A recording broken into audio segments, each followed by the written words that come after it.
මාතෘකාව උභයගුණී ලෝහ අද අපි කතා කරන හරිද මේ උභයගුණී ලෝහ කිව්වහම ඔයාලගේ ඔළුව වලට එන්න ඕනේ මේ කතා කරන්නේ ලෝහ ගැන මේ ඔක්කොම ලෝහ තමයි හැබැයි මේ කියන්නේ ලෝහ වලට අදාළ වූ පොදු ලක්ෂණ ටික ඒ විදිහටම මේවට තියෙනවා හැබැයි මේ උභයගුණී ලෝහ වල විශේෂත්වය පුතේ ලෝහ නමුත් මෙයාලට අලෝහ වල ලක්ෂණක් තියෙනවා මේවා ලෝහ හැබැයි මෙයාලට අලෝහමය ලක්ෂණක් තියෙනවා අලෝහමය ලක්ෂණක් තියෙන ලෝහ අපි කියනවා උභයගුණී ලක්ෂණ උභයගුණී ලෝහ හැබැයි ඉතින් අලෝහමය ලක්ෂණ කිව්වහම දැන් උදාහරණයක් වශයෙන් ගත්තොත් මිනිරන් ගන්නකො මිනිරන් කියන්නේ අලෝහ ලෝහ ලක්ෂණ තියෙනවා ඒතර ඒක උභයගුණී වෙන්නේ නැහැ ඒ නිසා උභයගුණී ලෝහ කියන එක මේ ලෝහ සහ අලෝහ ලක්ෂණ දෙකම පෙන්වන හරිද ලෝහ සහ අලෝහ ලක්ෂණ දෙකම පෙන්වන ඒවා උභයගුණී ලෝහ කියන එකට එන්න එපා ඒක නෙමෙයි උභයගුණී ලෝහ කියන්නේ ලෝහ සහ අලෝහ ලක්ෂණ දෙකම පෙන්වන ඒවා උභයගුණී ලෝහ කියලා හිමෙන්න එපා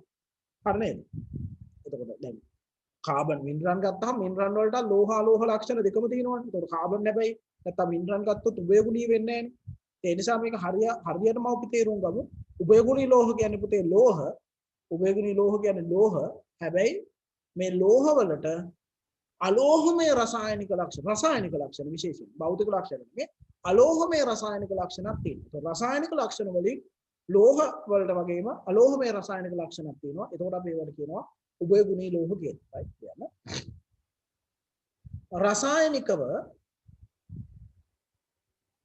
රසායනිකව අලෝහ ලක්ෂණද නිරූපණය කළ හැකි. රසායනිකව අලෝහ ලක්ෂණද නිරූපණය කළ හැකි ලෝහ තමයි ලෝහ හොඳ මතක තියාගන්න.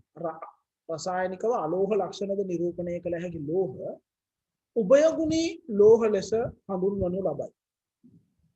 උභයගුණී ලෝහ ලෙස හඳුන්වනු ලබයි. ඔයාලට විෂය නිර්දේශය තුල හමු වන සුලභ උභයගුණී ලෝහ කීපයක් උදාහරණ වශයෙන් තියාගන්න. Beryllium, aluminium, lead, zinc, tin, antimony, arsenic. මේ ඔයාලට හමු වන උභයගුණී ලක්ෂණ පෙන්වන ලෝහ කීපයක් ඔයාලට විෂය නිර්දේශයේදී හමු වෙනවා.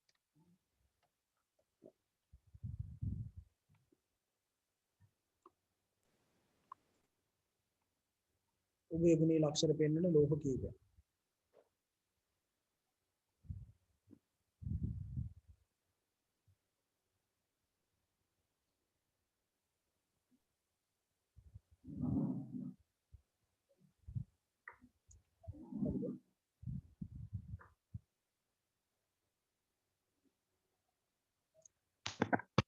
එතකොට මොකක්ද මේ රසායනිකව උභයගුණී ලක්ෂණ රසායනිකව නිරූපණය කරන උභයගුණී ලක්ෂණ දැන් සාමාන්‍ය ලෝහ ලක්ෂණය තමයි මෙයාලගේ පෙන්වන සුපුරුදු පරිදි අනිත් ලෝහ වගේම තමයි මේ අම්ලත් එක්ක ප්‍රතික්‍රියා කරලා ලවණය සහ හයිඩ්‍රජන් වායුව පිට කිරීම. ලවණය හදලා හයිඩ්‍රජන් වායුව පිට කරනවා. ඒතකොට ඕක තමයි ලෝහ ලක්ෂණ. අම්ලත් එක්ක ප්‍රතික්‍රියා කරලා H2 පිට කරනවා කියන පුතේ ලෝහ ලක්ෂණ. හරිද? ඒක අපි කියනවා ලෝහ ලක්ෂණ.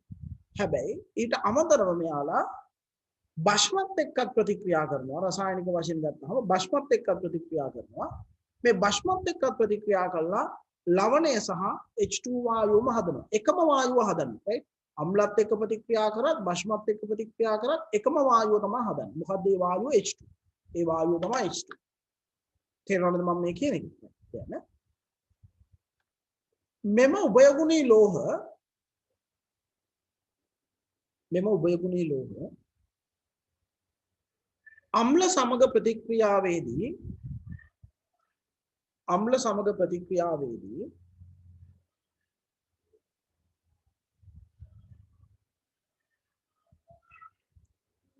ලවණය සහ H2 වායුව සෑදීම අම්ල සමග ප්‍රතික්‍රියාවේදී ලවණය සහ H2 වායුව සෑදීම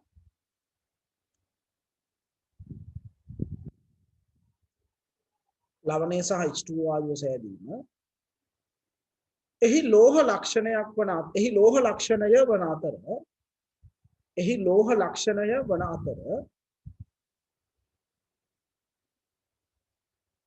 ලෝහ ලක්ෂණය වන අතර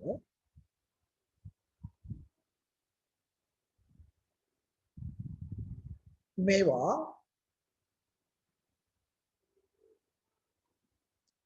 භෂ්ම සමගද ප්‍රතික්‍රියා කිරීම භෂ්ම සමගද ප්‍රතික්‍රියා කිරීම අලෝහ ලක්ෂණය භෂ්ම සමගද ප්‍රතික්‍රියා කිරීම අලෝහ ලක්ෂණය භෂ්ම සමගද ප්‍රතික්‍රියා කිරීම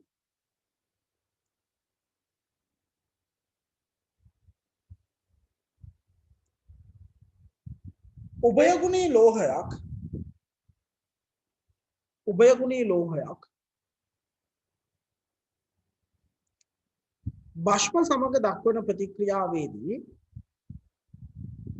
භෂ්ම සමග දක්වන ප්‍රතික්‍රියාවේදී ද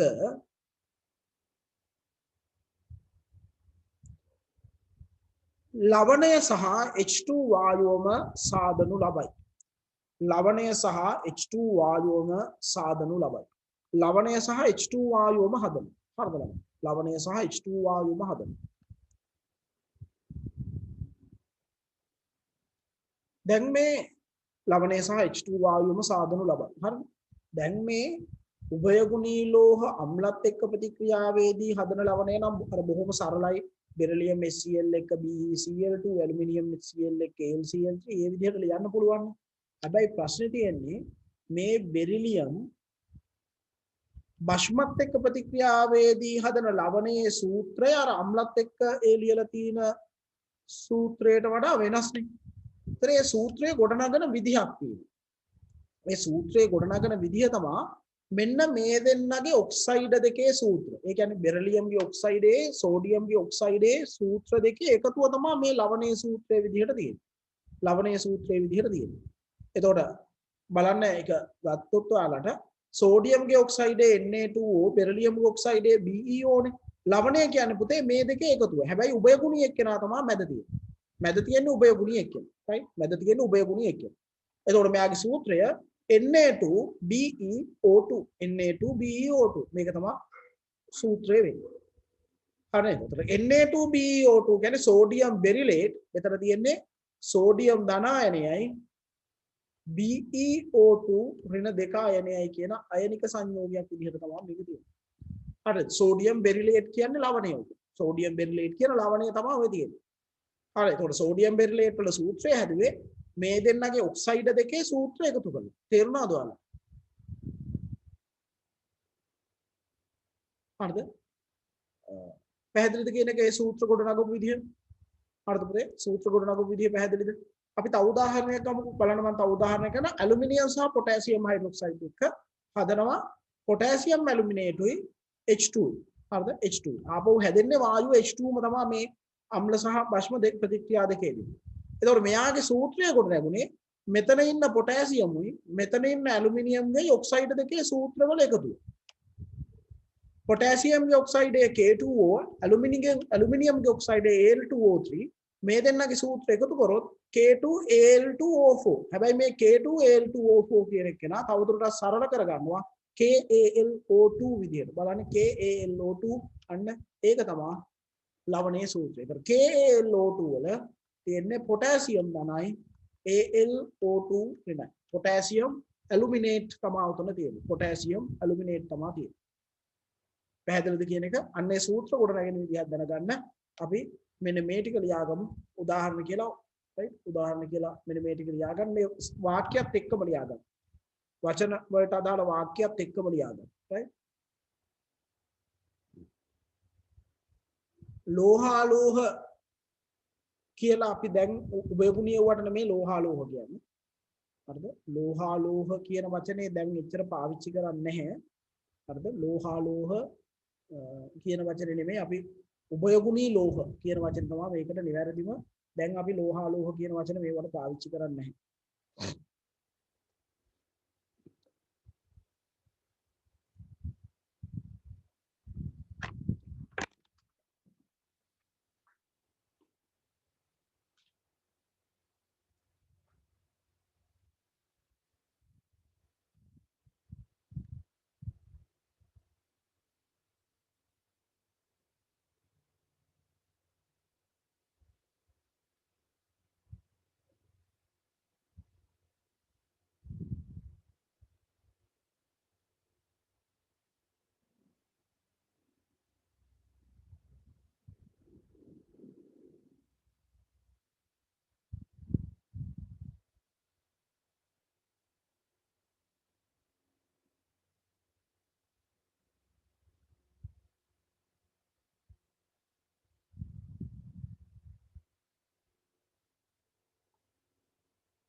හරිද පුතේ ඇඳගෙන ඉවරද මම ඔයයට අමතරව මේ මම පෑනෙන් ලියලා තියෙන දේවල් අවශ්‍ය නම් යටින් ඉරි ගහලා තියෙනව නෙමෙයි අර සෝඩියම් ඇලුමිනේට් සෝඩියම් බෙරිලේට් පොටෑසියම් ඇලුමිනේට් මෙන්න මේ අයනයි කියලා ඕනනම් පැත්තකින් නිකන් ලියා ගන්න නිකන් වැඩි දුර දැනුම සඳහා තමයි මම මේ දේවල් ඔයාලට දීලා තියෙන්නේ හරි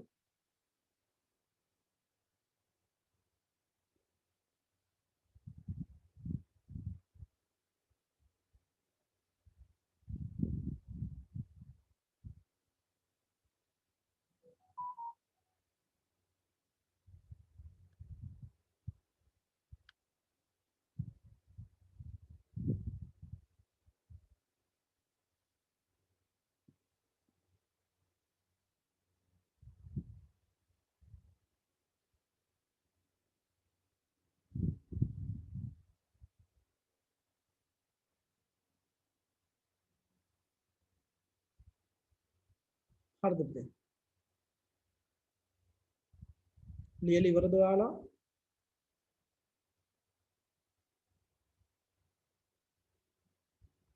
හරි අපි ඉස්සරහට යමු අපි තව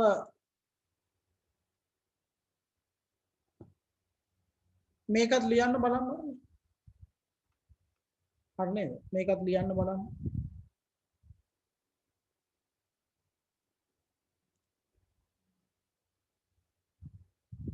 ලියන්න බලන්න හිතලා lead සහ sulfuric lead සහ sodium hydroxide හරිද එතකොට එතනදී ඔයාලා sodium hydroxide එක ප්‍රතික්‍රියාවේදී සූත්‍රය ගොඩනගද්දී මතකනේ ක්‍රමය ඔක්සයිඩ දෙකේ සූත්‍රය එකතු කරනවා තුලිත කරන්නත් ඕනේ zinc සහ HCl zinc සහ potassium hydroxide ටක් ගාලා ලියන්න බලන්න ඔක්සයිඩ දෙකේ සූත්‍රය එකතු කරලා ලවණයේ සූත්‍රය ගොඩනගන්න ඔයාලට පුළුවන් වෙන්න ඕනේ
හරිද පුතේ කොහොමද ලිව්වද එතකොට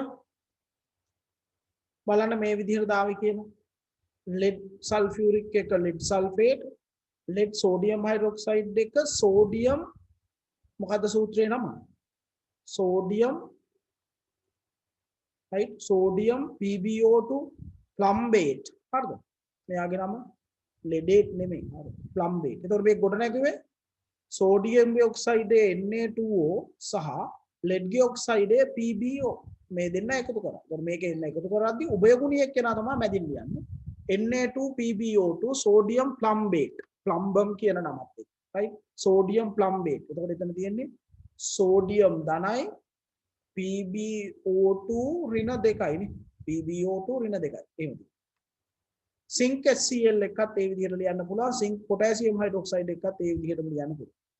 හරි K2ZnO2 එතකොට ඉන්නේ K2O potassium dioxide සහ ZnO zinc oxide දෙක එකතු කරලා තමයි මේ තියෙන්නේ.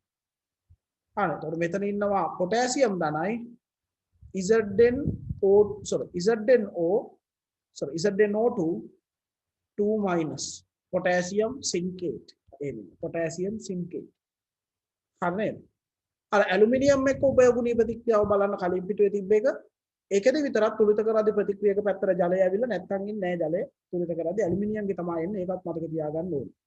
right? හැබැයි මේ උභයගුණීයව අඳුර ගන්න පුළුවන් දැන් ලක්ෂණයක් තමයි මේ තියෙන්නේ. බලන්න අම්ලත් එක්ක ප්‍රතික්‍රියා කරත් බෂ්මත් එක්ක ප්‍රතික්‍රියා කරත් පිට වෙන්නේ එකම වායුව. අම්ලත් එක්ක ප්‍රතික්‍රියා කරත් බෂ්මත් එක්ක ප්‍රතික්‍රියා කරත් පිට වෙන්නේ එකම වායුව. තේරෙනවද? ඒ නිසා මොනවා හරි ලෝහයක් අම්ලයි බෂ්මයි දෙකත් එක්කම එකම වායුව පිට කරමින් ප්‍රතික්‍රියා කරා.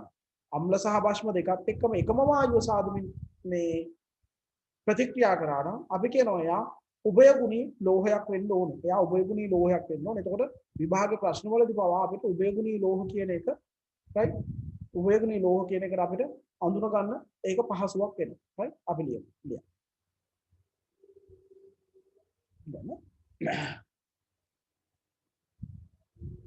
යටි තවුවක් දාලා බලයාගමු. යම්කිසි ලෝහයක් නැත්නම් යම්කිසි මූල ද්‍රව්‍යයක් ලෝහයක් වෙන්න ඕනේ මූල ද්‍රව්‍යයක් කියලා තිබ්බත් කමන්නේ. යම්කිසි මූල ද්‍රව්‍යයක්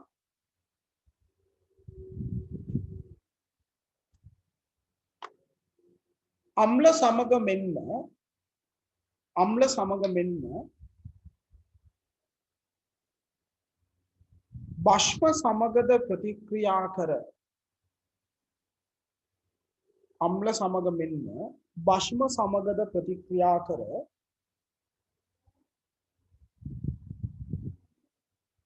අම්ල සමග මෙන්න බෂ්ම සමගද ප්‍රතික්‍රියා කර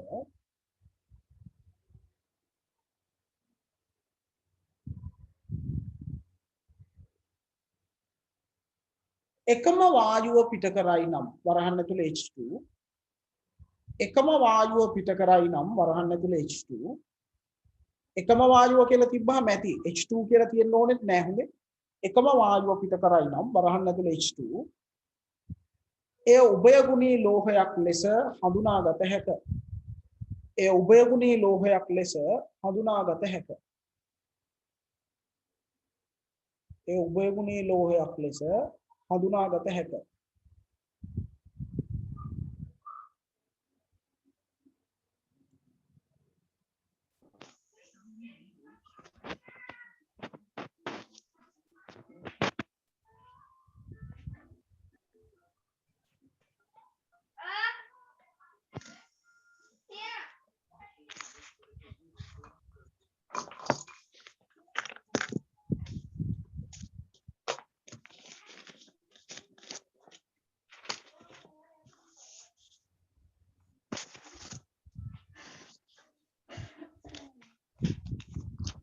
right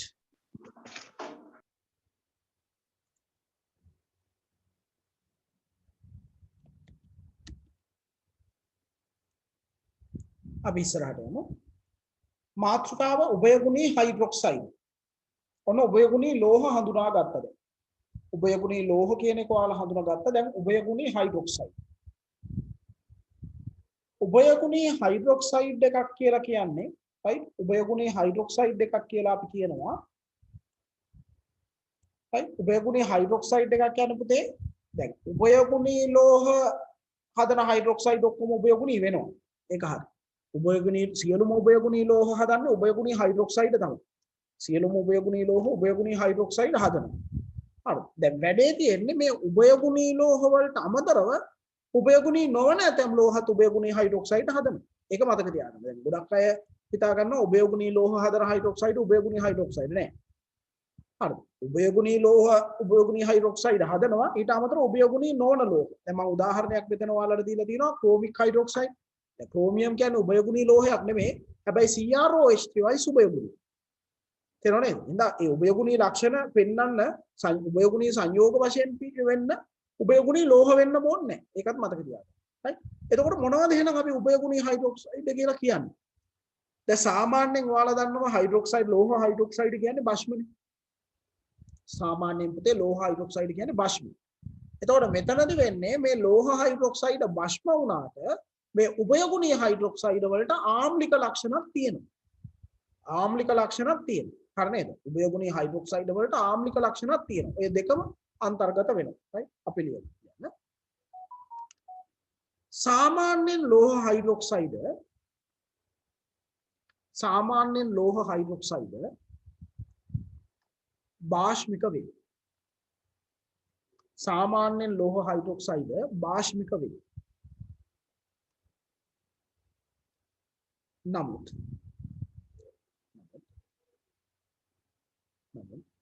උභයගුණී හයිඩ්‍රොක්සයිඩ් සලකන විට උභයගුණී හයිඩ්‍රොක්සයිඩ් සලකන විට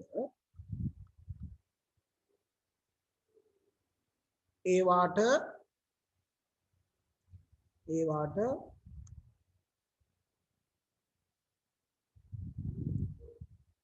භාෂ්මික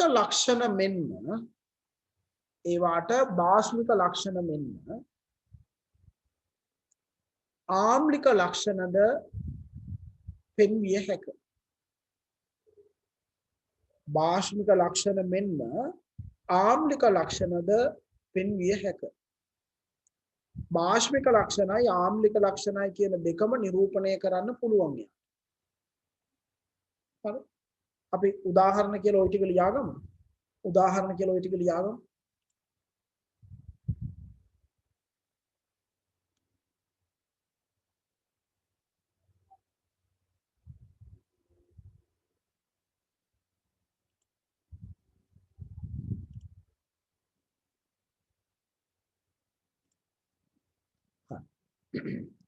අපි යමු ඉදිරියට. දැන් මොකද්ද මේ උභයගුණීය හයිඩ්‍රොක්සයිඩ් පෙන්නන භාෂ්මික ලක්ෂණ ආම්ලික ලක්ෂණ කොහොමද අපි ඒක උදාහරණ වලින් පෙන්නන්නේ? දැන් මේ උභයගුණීය හයිඩ්‍රොක්සයිඩ් පුතේ අම්ලත් එක්ක සිදු කරන ප්‍රතික්‍රියාව අම්ලත් එක්ක ප්‍රතික්‍රියා කරනවා ලවණය සහ ජලය හදනවා. අම්ලත් එක්ක ප්‍රතික්‍රියා කරනවා ලවණය සහ ජලය හදනවා. අන්න අපි ඒකට කියනවා යාගේ භාෂ්මික ලක්ෂණ. භාෂ්මික ලක්ෂණය තමයි සුපුරුදු පරිදි අම්ලත් එක්ක ප්‍රතික්‍රියා කරලා ලවණය සහ ජලය හදනවා. මේකේ ආම්ලික ලක්ෂණය වෙන්නේ මේ උභයගුණීය හයිඩ්‍රොක්සයිඩ් භස්මත් එක්ක ප්‍රතික්‍රියා කරලා ලවණය සහ ජලය හදනවා. දැන් මෙතනදිත් අර ලවණයේ සූත්‍රය ලියන්නේ අපි අර කලින් ඉගෙන ගත්ත විදිහටම තමයි.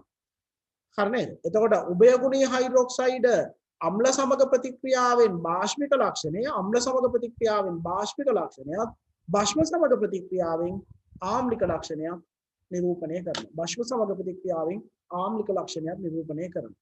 පැහැදිලි නේද කියන එක? ඒ විදිහටයි අපි ලියන්න. මෙම උභයගුණී හයිඩ්‍රොක්සයිඩ්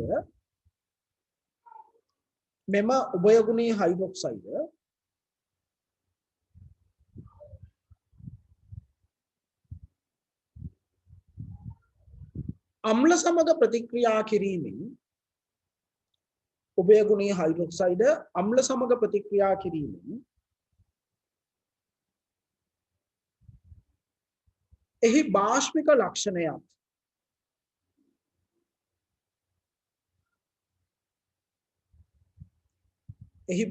ලක්ෂණයත් එම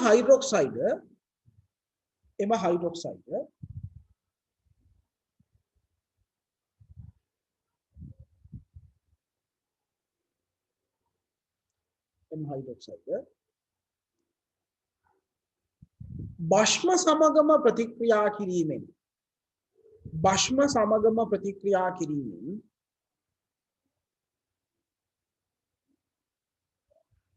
එහි ආම්ලික ලක්ෂණයත් පහත ආකාරයට නිරූපණය වේ. එහි ආම්ලික ලක්ෂණයත් පහත ආකාරයට නිරූපණය වේ.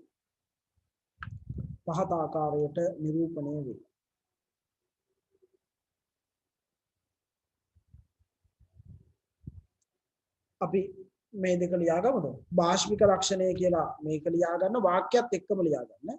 ආම්ලික ලක්ෂණය කියලා මේක ලියා ගන්න වාක්‍යයත් එක්කම ලියා ගන්න.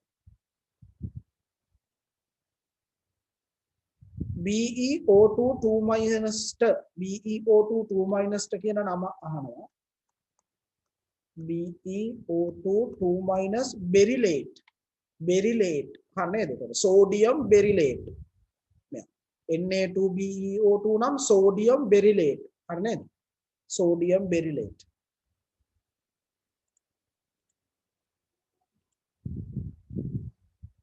එහෙම අහන්න. ඔයාලට ඇති වෙන ගැටලු පන්ති යන අතරතුර ඔයාලා අහන්න මැසේජ් එකක් විදිහට එවන්න පුළුවන්. එහෙම එවන්න.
ලියාගෙන ඉවරයි නේද? ලියාගෙන ඉවරයි නේද පුතේ?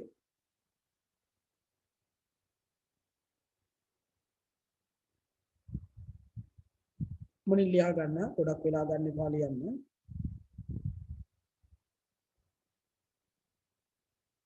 නෑ ඉක්මනින් ලියන්න. ලියලා ඉවරනාම ටක් ගාලා මැසේජ් එකක් දෙන්න.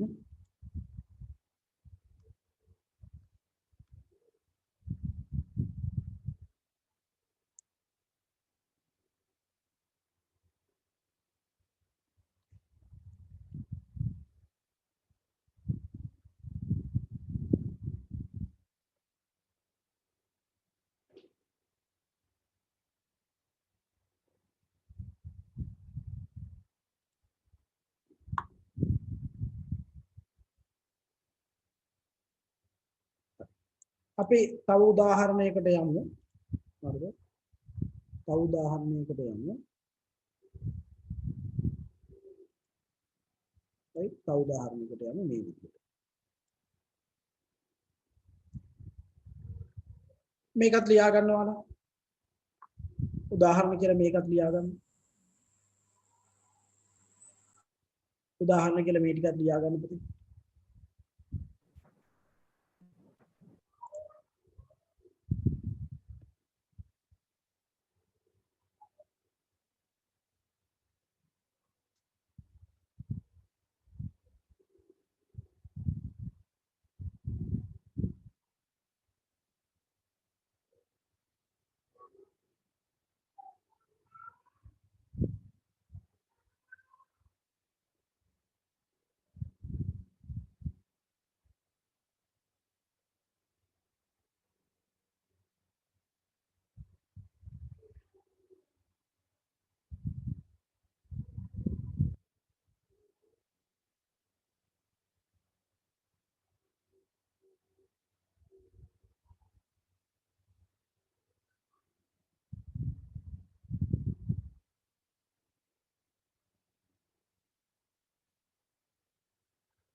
හරිද පුතේ ඔයාලා?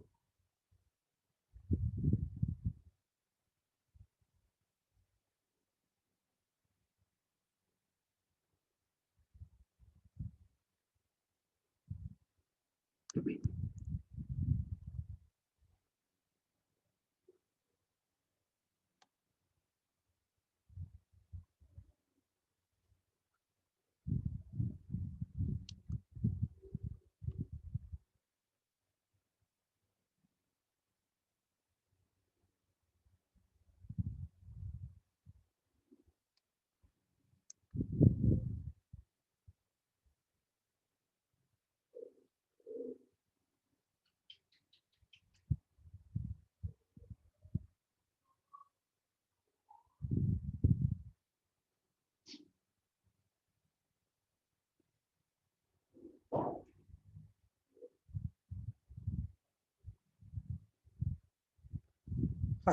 දැන් මේ උභයගුණී හයිඩ්‍රොක්සයිඩ් ගත්තාම බොහොමයක් ඒවා දැන් මෙතන ඉඳන් මම ගත්තේ සිංක්, ලෙඩ්, ඇලුමිනියම්, බෙරිලියම් මේ දේවල්නේ. මේ උභයගුණී හයිඩ්‍රොක්සයිඩ් ගත්තාම පුතේ බොහොමයක් කෙවුවා සුදු පාටයි. හැබැයි සුදු පාට නොවන උභයගුණී හයිඩ්‍රොක්සයිඩක් තියෙනවා. හරි නේද? සුදු පාට නොවන උභයගුණී හයිඩ්‍රොක්සයිඩක් තියෙනවා. දැන් උදාහරණයක් ගත්තොත් ක්‍රෝමික් හයිඩ්‍රොක්සයිඩ් වගේ ගත්තාම උභයගුණී ලක්ෂණ පෙන්වුවාට සුදු පාට නෑ. හරි. ඒතර බොහොමයක් උභයගුණී හයිඩ්‍රොක්සයිඩ් සුදු පාටයි. අපි වර්ණය පොඩ්ඩක් අමතක කරමු අපේ පැහැදිලි කිරීමට අවශ්‍ය නිසා. උභයගුණී හයිඩ්‍රොක්සයිඩ් බොහොමයක් ගත්තාම උභයගුණී හයිඩ්‍රොක්සයිඩ් සියල්ල ගත්තාම පුතේ ඒවා අවක්ෂේප. ජල අද්‍රාව්‍ය අවක්ෂේප තමයි උභයගුණී හයිඩ්‍රොක්සයිඩ්. ඒක නිශ්චිතයි. වර්ණය කුමක් හෝ වේවා අදාළ කාණුව වර්ණය වෙනස් වෙයිනේ. හරි නේද? උභයගුණී හයිඩ්‍රොක්සයිඩ් සියල්ල ගත්තාම සියල්ලම ජලයේ අද්‍රාව්‍ය අවක්ෂේප. එතකොට මේ සියලුම උභයගුණී හයිඩ්‍රොක්සයිඩ් ජලයේ අද්‍රාව්‍ය අවක්ෂේප වුණාට එයාලා අම්ලත් එක්ක ප්‍රතික්‍රියා කරලා හදන ලවණය භෂ්මත් එක්ක ප්‍රතික්‍රියා කළා හදන මේ ලවණය කියන දෙකම ජලයේ දිය වෙනවා. හරි. අම්ලත් එක්ක ප්‍රතික්‍රියා කළා හදන ලවණයක් භෂ්මත් එක්ක ප්‍රතික්‍රියා කළා හදන ලවණයක් ජලයේ දිය වෙනවා. පැහැදිලිද මම මේ කියන එක? ඒ උභයගුණීය හයිඩ්‍රොක්සයිඩ් එක අම්ලත් එක්ක ප්‍රතික්‍රියා කළා හදන ලවණයක් භෂ්මත් එක්ක ප්‍රතික්‍රියා කළා හදන ලවණයක් ජලයේ දිය වෙනවා. ඒ නිසා යම්කිසි හයිඩ්‍රොක්සයිඩ් අවක්ෂේපයක් අම්ලයක් එකතු කරාම දිය වුණා නම් භෂ්මයක් එකතු කරාම දිය වුණා නම් අන්න අපිට ඒක හිතන්න පුළුවන් එයා උභයගුණීය හයිඩ්‍රොක්සයිඩ් එකක් කියලා. යම්කිසි හයිඩ්‍රොක්සයිඩ් අවක්ෂේපයක් අම්ල එකතු කරාම දිය වුණා නම් භෂ්ම එකතු කරාම දිය වුණා නම් අන්න එතකොට අපිට හිතන්න පුළුවන් එයා උභයගුණීය හයිඩ්‍රොක්සයිඩ් එකක් කියලා. ඉස්සලා මේක තේරුණාද? තව චූටි කාරණාවක් කියන්න තියෙනවා. ඒක කියන්නම්. ඉස්සලා මේ කාරණාව තේරුණාද කියලා කියන්න. පැහැදිලිද හැමෝටම? උභයගුණීය හයිඩ්‍රොක්සයිඩ් කියන්නේ හරිද? හරි. උභයගුණීය හයිඩ්‍රොක්සයිඩ් කියන්නේ ජලයේ අද්‍රාව්‍ය අවක්ෂේපය. වර්ණය අදාළ එක්කෙනත් එක්ක ඒ වර්ණය වෙනස් වෙනවා. උභයගුණීය හයිඩ්‍රොක්සයිඩ් කියන්නේ පුතේ ජලයේ අද්‍රාව්‍ය අවක්ෂේපය. එතකොට මේ අවක්ෂේපය අම්ලයක් එක්ක ප්‍රතික්‍රියා කරලා හදන ලවණය ගත්තාම අම්ලත් එක්ක ප්‍රතික්‍රියා කරලා හදන ලවණය ගත්තාම එයා ජලයේ දිය වෙනවා. හරි නේද? දැන් උදාහරණයක් ගත්තොත් සිංක් හයිඩ්‍රොක්සයිඩ් HCl එක ප්‍රතික්‍රියා කරලා හදන මේක සිංක් ක්ලෝරයිඩ් කියන එක කියලා ජලයේ දිය වෙනවා. ඒ වගේම තමයි මේ සිංක් හයිඩ්‍රොක්සයිඩ් පොටෑසියම් හයිඩ්‍රොක්සයිඩ් එක ප්‍රතික්‍රියා කරලා හදන පොටෑසියම් සින්කේට් කියන ලවණය කියන මෙයත් මොකද වෙන්නේ? ජලයේ දිය වෙනවා. හරි නේද? එතකොට මොකද වෙන්නේ? සිංක් හයිඩ්‍රොක්සයිඩ් අවක්ෂේපයට අම්ලය එකතු කරක් දිය වෙනවා. සිංක් හයිඩ්‍රොක්සයිඩ් අවක්ෂේපයට භෂ්මය එකතු කරක් දිය වෙනවා. සිංක් හයිඩ්‍රොක්සයිඩ් අවක්ෂේපයට අම්ලය එකතු කරක් දිය වෙනවා. සිංක් හයිඩ්‍රොක්සයිඩ් අවක්ෂේපයට භෂ්මය එකතු කරක් දිය වෙනවා. එතකොට යම්කිසි හයිඩ්‍රොක්සයිඩ් අවක්ෂේපයක් හරිද? යම්කිසි හයිඩ්‍රොක්සයිඩ් අවක්ෂේපයක් අම්ල හමුවේ දිය වුණා නම් භෂ්ම හමුවේ දිය වුණා නම් හරිද? අම්ල හමුවේ දිය වුණා නම් භෂ්ම හමුවේ දිය වුණා නම් අන්න අපි කියනවා ඒ හයිඩ්‍රොක්සයිඩ් එක උභයගුණී හයිඩ්‍රොක්සයිඩ් එකක් වෙනවා. එතෙන්ට වෙනකම් පැහැදිලිද හැමෝටම? එතෙන්ට වෙනකම් තේරුණාද හැමෝටම පුතේ? පැහැදිලිද මම මේ කිව්ව සරල කාරණාව? හරිද? ඊටාම සරල කාරණා. සරලව කෙටියෙන් මේට ටික ටික මේ උගන්වන්නේ. පැහැදිලිද හැමෝටම එතෙන්ට වෙනකම්? හරිද? ගැටලු මොකුත් තියනවාද ඒ ගැන? හැබැයි එන්න මේ ලෙඩ්ගේ කතන්දරේ චුට්ටක් වෙනස් වෙනවා. මොකද හේතුව මේ දැන් ලෙඩ් සල්ෆියුරික් එක්ක ප්‍රතික්‍රියා කරලා හදන ලෙඩ් සල්ෆේට් ලෙඩ් HCl එක්ක ප්‍රතික්‍රියා කරොත් හැදෙන PbCl2 ලෙඩ් HBr එක්ක ප්‍රතික්‍රියා කරලා හැදෙන PbBr2 අපි ලවණ ජල ද්‍රාවිතාවේදී ඔයාලට මතක ඇති ඉගෙන ගත්තා මේවා අවක්ෂේප. මේවා දිය වෙන්නේ නැහැ. ඔය ලෙඩ්ගේ විතරක් ප්‍රශ්නයක් තියෙනවා. අනිත් අයගේ හිමයි. ඒ නිසා අපි කියන්නේ ලෙඩ් හයිඩ්‍රොක්සයිඩ් ඇර. ඉතුරු ටිකේ තමයි මේ ලක්ෂණය තියෙන්නේ. ලෙඩ් හයිඩ්‍රොක්සයිඩ් උභයගුණී තමයි. අර වැඩේ තියෙන ලෙඩ්ගේ සමහර ලවණ තියෙනවා. ලෙඩ්ගේ සමහර ලවණ තියෙනවා ලෙඩ් සල්ෆේට් දිය වෙන්නේ අවක්ෂේපය. එතකොට ලෙඩ් හයිඩ්‍රොක්සයිඩ් අවක්ෂේපයේ සල්ෆියුරික් එක ප්‍රතික්‍රියා කරලා හදන්නේ ආය අවක්ෂේපයක්. ලෙඩ් හයිඩ්‍රොක්සයිඩ් HCl එක ප්‍රතික්‍රියා කරොත් හැදෙන ලෙඩ් ක්ලෝරයිඩ් එයත් අවක්ෂේපයක්. ලෙඩ් හයිඩ්‍රොක්සයිඩ් HBr එක ප්‍රතික්‍රියා කරොත් හැදෙන ලෙඩ් බ්‍රෝමයිඩ් ගත්තොත් එයත් අවක්ෂේපයක්. තේරුණා නේද? ලෙඩ් අයඩයිඩ් හැදුනත් එයත් අවක්ෂේපයක්. ඒතර ලෙඩ්ගේ පොඩ්ඩක් මේ කතන්දරේ වෙනස් වෙනවා. ලෙඩ්ගේ තමයි වෙනස් වෙන්නේ අනිත් අයගේ හිත නෑ. ඒ නිසා අපි කියන ලෙඩ් හයිඩ්‍රොක්සයිඩ් ඇර ඉතුරු අය තමයි මේ ලක්ෂණය පෙන්නන්නේ. මොකද්ද? උභයගුණී හයිඩ්‍රොක්සයිඩ් වල තියෙන විශේෂ ලක්ෂණය තමයි අම්ලයක් එක්ක ප්‍රතික්‍රියා කළත් භෂ්මයත් එක්ක ප්‍රතික්‍රියා කළා ඒ අවක්ෂේපයේ දිය වෙනවා. පැහැදිලි නේද? අවක්ෂේපයේ දිය වෙනවා. අපි චුට්ටක් ලියමු මේක. පැහැදිලිව මේ කාරණා සියල්ල එකතු වෙන විදිහට මෙහෙම සටහන ලියමු කියන්නේ. සියලුම උභයගුණී හයිඩ්‍රොක්සයිඩ් සියලුම උභයගුණී හයිඩ්‍රොක්සයිඩ්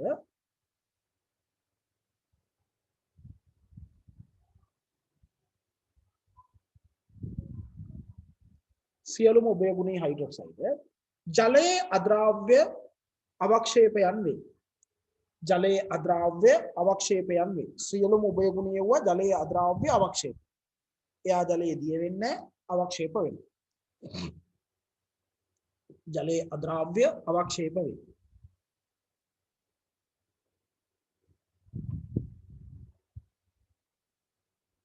මෙම උභයගුණී හයිඩ්‍රොක්සයිඩ් වලින්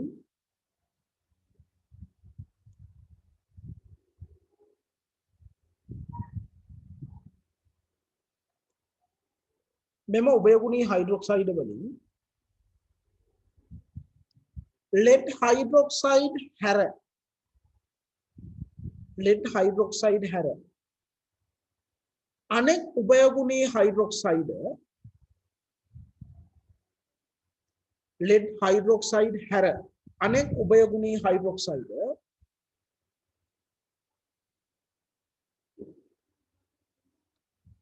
අම්ල සමග ප්‍රතික්‍රියාවෙන් මෙන්ම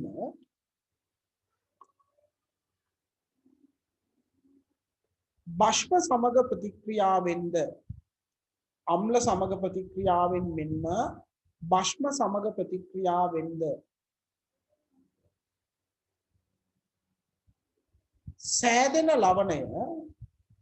සෑදෙන ලවණය ජලයේ දියවේ.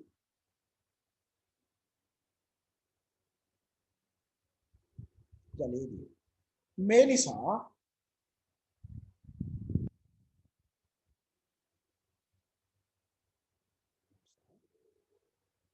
උභයගුණී හයිඩ්‍රොක්සයිඩ් අවක්ෂේප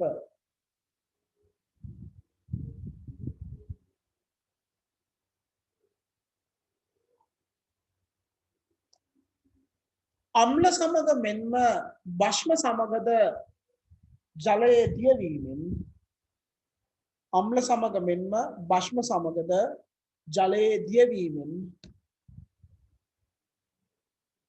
ප්‍රතික්‍රියා වී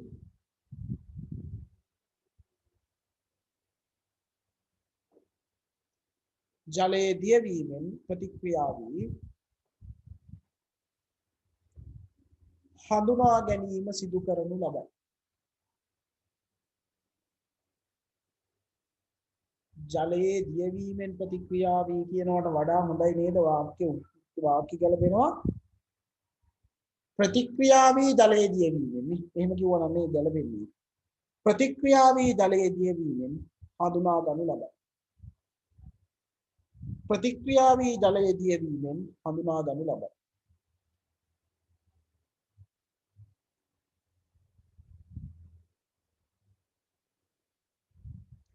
प्रतिक्रिया जले दियवीमें हंदुनागनु लबයි.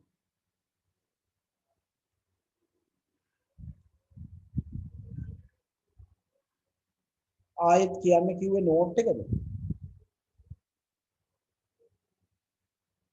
ජලයේ දිය වෙනවා නම් අවක්ෂේප නෑ නේද? ඔව් ජලයේ දිය වෙනවා නම් අවක්ෂේපයක් කියලා අපි ගන්නෑ. ජලයේ දිය වෙන්නේ නැත්නම් තමයි අවක්ෂේපයක් කියලා ගන්න. එතකොට උභයගුණී හයිඩ්‍රොක්සයිඩ් ජලයේ දිය වෙන්නේ නැහැ. ජලයේ දිය වෙන්නේ නැහැ. එතකොට ඒක අවක්ෂේපය. ජලයේ දිය වෙන්නේ නැහැ. එතකොට ඒක අවක්ෂේපය.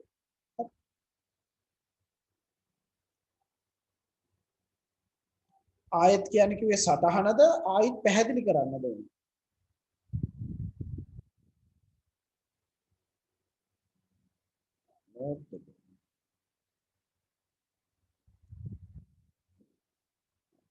නෝට් එක නම් පුතේ මේ ආයි කියන්න මට එහෙම මේ පිළිවෙලටම නෝට් එක මතක නෑ. චුට්ටක් යාළුවෙක්ගෙන් ඒ කොටස ෆොටෝ එකක් ගහලා WhatsApp කරගන්න. හරි නේද? හරි. ආපහු පැහැදිලි කිරීමක් කරන්න. හරිද? ආපහු පැහැදිලි කිරීම පොඩ්ඩක් කරන්නම් මෙහෙම. උභයගුණී හයිඩ්‍රොක්සයිඩ් කියන්නේ සුදු පාට අවක්ෂේප. මේ සුදු පාට අවක්ෂේප උභයගුණී හයිඩ්‍රොක්සයිඩ් කියන්නේ අවක්ෂේප බොහොමයක් ඒවා සුදුයි. ක්‍රෝමික් හයිඩ්‍රොක්සයිඩ් වගේ ඒවා කොළ පාටයි. උභයගුණී හයිඩ්‍රොක්සයිඩ් කියන්නේ අවක්ෂේප ජලයේ දිය වෙන්නේ නැහැ. හැබැයි මේ උභයගුණී හයිඩ්‍රොක්සයිඩ් අම්ලත් එක්කයි නැත්නම් බෂ්මත් එක්කයි ප්‍රතික්‍රියා කරලා හැදෙන ලවණය උභයගුණී හයිඩ්‍රොක්සයිඩ් අම්ලත් එක්ක එහෙම නැත්නම් බෂ්මත් එක්ක ප්‍රතික්‍රියා කරලා හැදෙන ලවණය රයිට් මෙන්න මේ ලවණ ජලයේ දිය වෙනවා. ඒ නිසා අපි කියනවා මොනවා හරි හයිඩ්‍රොක්සයිඩ් අවක්ෂේපයක් අම්ලත් එක්කත් ප්‍රතික්‍රියා කරලා දිය වුණා බෂ්මත් එක්කත් ප්‍රතික්‍රියා කරලා දිය වුණා නම් එයා උභයගුණී හයිඩ්‍රොක්සයිඩ් එකක් වෙන්න ඕනේ. මොකද අම්ලයි බෂ්මයි දෙකත් එක්කම ප්‍රතික්‍රියා කරලා එහෙම දිය වෙන්නේ උභයගුණී හයිඩ්‍රොක්සයිඩ්. හරි. හැබැයි මේක ලෙඩ් හයිඩ්‍රොක්සයිඩ් වල මේ කතන්දරේ වෙනස්. මොකද මේ අම්ලත් එක්ක ප්‍රතික්‍රියා කරලා හදන ලවණ කීපයක් තියෙනවා. PbCl2, PbSO4, PbCl2, PbBr2, PbI2 වගේ ලවණ ජලයේ දිය වෙන්නේ නැහැ. ඉතින් ලෙඩ් වලට මේ කතාව පොඩ්ඩක් අපගමනය දක්වනවා. ලෙඩ් හයිඩ්‍රොක්සයිඩ් අර අනිත් උභයගුණී හයිඩ්‍රොක්සයිඩ් වලට තමයි. එතකොට මේ කිව්ව කතාව අදාළ වෙන්නේ. හරි. සටහන ලියා ගන්න බැරි වෙච්ච කවුරු හරි ඉන්නවා නම් යාළුවෙක්ගෙන් හරි කමන්නේ WhatsApp කරලා පොඩ්ඩක් ඉල්ල ගන්න. මොකද මේ සටහනේ වචන අනුපිළිවෙල මේ විදිහටම දැන් මේ වෙලාවේ දෙන්න බැරි නිසා. හොඳයි. ඔන්න අපි ඔය කතා කරේ උභයගුණී හයිඩ්‍රොක්සයිඩ පිළිබඳව. රයිට්? උභයගුණී හයිඩ්‍රොක්සයිඩ පිළිබඳව. පැහැදිලි නේද කියන්නේ? තේරුණා නේද? දැන් මේ කෙමෙන් ටික කතා කරගෙන යන්නේ සරලව හැමදේම කතා කරනවා අපි. මාතෘකාව උභයගුණී ඔක්සයිඩ්. මාතෘකාව උභයගුණී ඔක්සයිඩ්.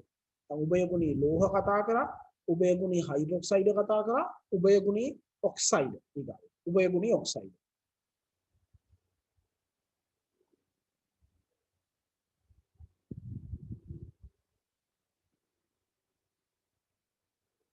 උභයගුණී ඔක්සයිඩ්.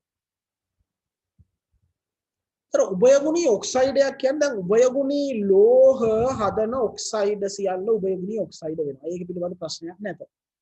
උභයගුණී ලෝහ හදන ඔක්සයිඩ උභයගුණී ඔක්සයිඩ. හැබැයි උභයගුණී නොවන ඇතම් ලෝහත් උභයගුණී ඔක්සයිඩ හදනවා. දැන් මෙතන MnO2 උභයගුණී, ක්‍රෝමික් ඔක්සයිඩ් උභයගුණී, වැනේඩියම් ගේ තියෙනවා. මේක එක මූලද්‍රව්‍ය වල එක ලෝහවල උභයගුණී ඔක්සයිඩ තියෙනවා. එයා ලෝහය උභයගුණී නොවුනා. හරි නේද? එතකොට මොකද්ද උභයගුණී ඔක්සයිඩ් එකක් කියන්නේ? උභයගුණී ඔක්සයිඩ් එකක් කියනවා සාමාන්‍යයෙන් අපි කියනවා සාමාන්‍යයෙන් ලෝහ ඔක්සයිඩ් වල තියෙන පොදු ලක්ෂණය තමයි සාමාන්‍ය ලෝහ ඔක්සයිඩ භාෂ්මිකයි. හැබැයි හැම එකම එහෙම නෙමෙයි ආම්ලික ආම්ලික ලක්ෂණ විතරක් වෙන්න ලෝහ ඔක්සයිඩක් තියෙනවා. ඒවා ලීගොන වේදී කතා කරනවා. අවුත් පොදුවේ ගත්තාම බොහොමයක් ලෝහ ඔක්සයිඩ භාෂ්මිකයි. එතකොට යම්කිසි ලෝහ ඔක්සයිඩයක් මේ භාෂ්මික ලක්ෂණයට අමතරව ආම්ලික ලක්ෂණ. ඒ කියන්නේ දෙකම පෙන්නනවා. ආම්ලික ලක්ෂණයි භාෂ්මික ලක්ෂණයි දෙකම පෙන්නනවා නම් අපි කියනවා ඒක උභයගුණී ඔක්සයිඩ් එකක් වෙනවා. උභයගුණී ඔක්සයිඩ් එකක් වෙනවා කියන්නේ. භාෂ්මික ලක්ෂණ මෙන්න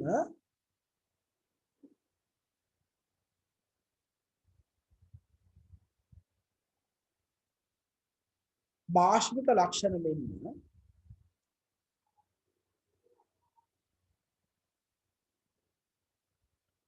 ආම්ලික ලක්ෂණද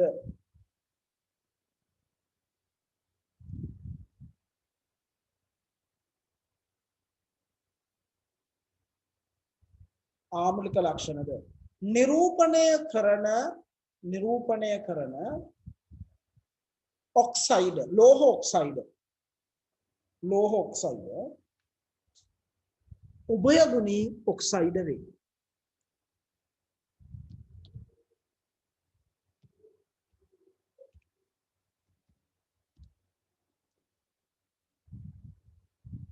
උභයගුණී ඔක්සයිඩ වේ.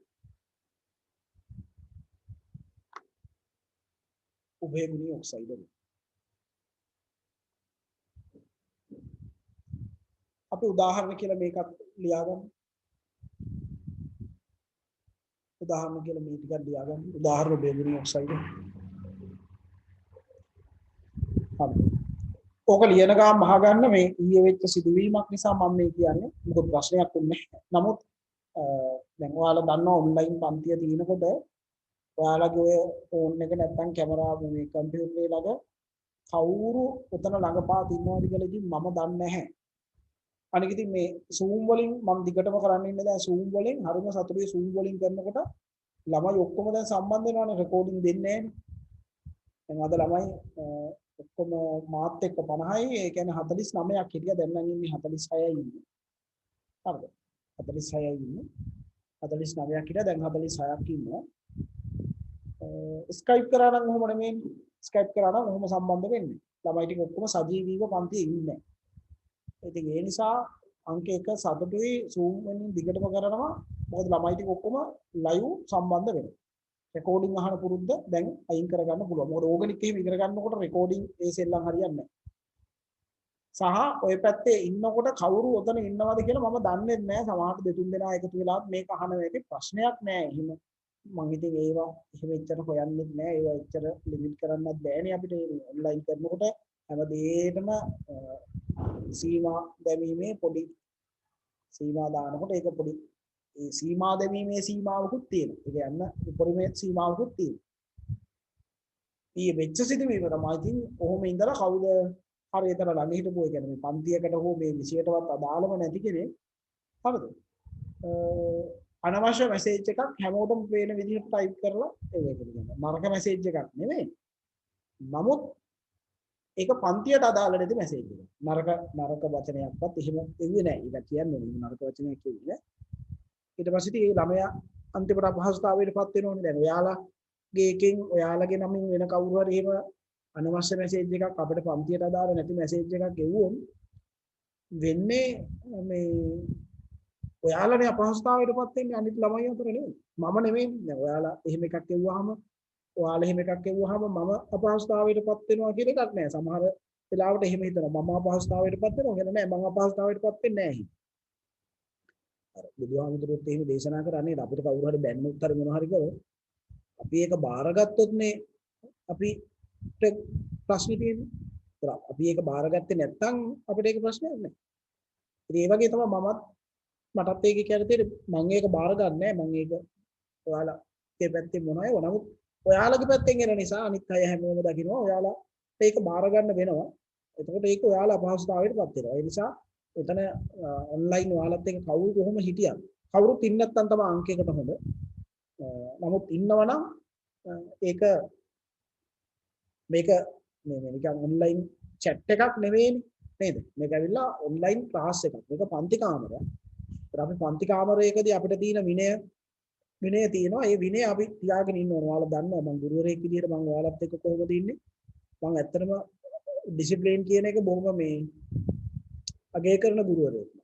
මම දරුවෝ ඉස්සරහා වුණත් ඉස්සරහා නෙමෙයි ඉන්න දැන් ළමයි හිටියත් නේද? මම බොහොම ඩිසිප්ලින් නැතුව තමයි මම මගේ ජීවිතේ මගේ හැසිරීම මම ඒ ඩිසිප්ලින් තියාගෙන ඉන්නේ. හරි නේද? මම විනෝදෙන් ඉන්න තැන්වල මම විනෝදෙන් ඉන්නවා. නමුත් ළමයි එක්ක මම ඉන්නකොට මම අපි ගුරුවරයෙක් විදිහට මම ඔයාලත් එක්ක මම හිතන්නේ බොහොම ඕන දැනක ඔයාලට මේ අපේ සර් කියන්න පුළුවන් මට්ටමේ මම ඉන්නවා. ඉතින් මම ආසයි මගේ දරුවොත් ඒ විදිහට හැදෙනවා නේද? දරුවෝ ළමයි එක්ක ඉන්න කොහොමද? යාළුවොත් එක්ක ඉන්න කොහොමද? ඒ ගැළපෙන ක්‍රමේ මම හොඳ ආකාරව අවබෝධ කරගෙන තියෙනවා. ඒ විදිහට ඉන්නේ. මම ආසයි අපේ දරුවොත් ඒ විදිහට පුරුදු වෙන්න. ඇත්තටම ඒ විදිහට පුරුදු වෙන්න ඕන අපි සමාජ ජීවත් වෙනකොට. ඒ කියන්නේ යාළුවොත් එක්ක ඉන්නකොට ඒ යාළුවොත් එක්ක ඉන්න විදිහක් තියෙනවා. ඒ වගේම තමයි ගුරුවරු එක්ක ඉන්නකොට පන්ති කාමරයක ඉන්නකොට ඒ පන්ති කාමරේ ඉන්න ඕන විදිහ. ඒ විදිහට ඉන්න ඕන. ඒ වගේම තමයි ට්‍රිප් එකක් ගියාම ඒ ට්‍රිප් එකක් ගියපු විදිහට ඉන්න ඕන. හරි නේද? පිට්ටනියක ඉන්නකොට අපි ඒ පිට්ටනියේ ඉන්න ඕන විදිහට ඉන්න ඕන. පිට්ටනියේ ඉන්න ඕන විදිහ පන්ති කාමරේ ඉන්න ඕන ගැලපෙන්නේ නැහැ. පන්ති කාමරේ ඉන්න ඕන විදිය පිටේදී ඉන්න ඕන මේ ගැලපෙන්නේ නැහැ. ඒ දෙකම ගැලපෙන්නේ නැහැ. හරි නේද? ඔයාලත් පුරුදු වෙන්න ඕන. ඒක තමයි පුරුදු වෙන්න ඕන. හරි නේද? ඉතින් ඒ නිසා මේක පන්ති කාමරයක්.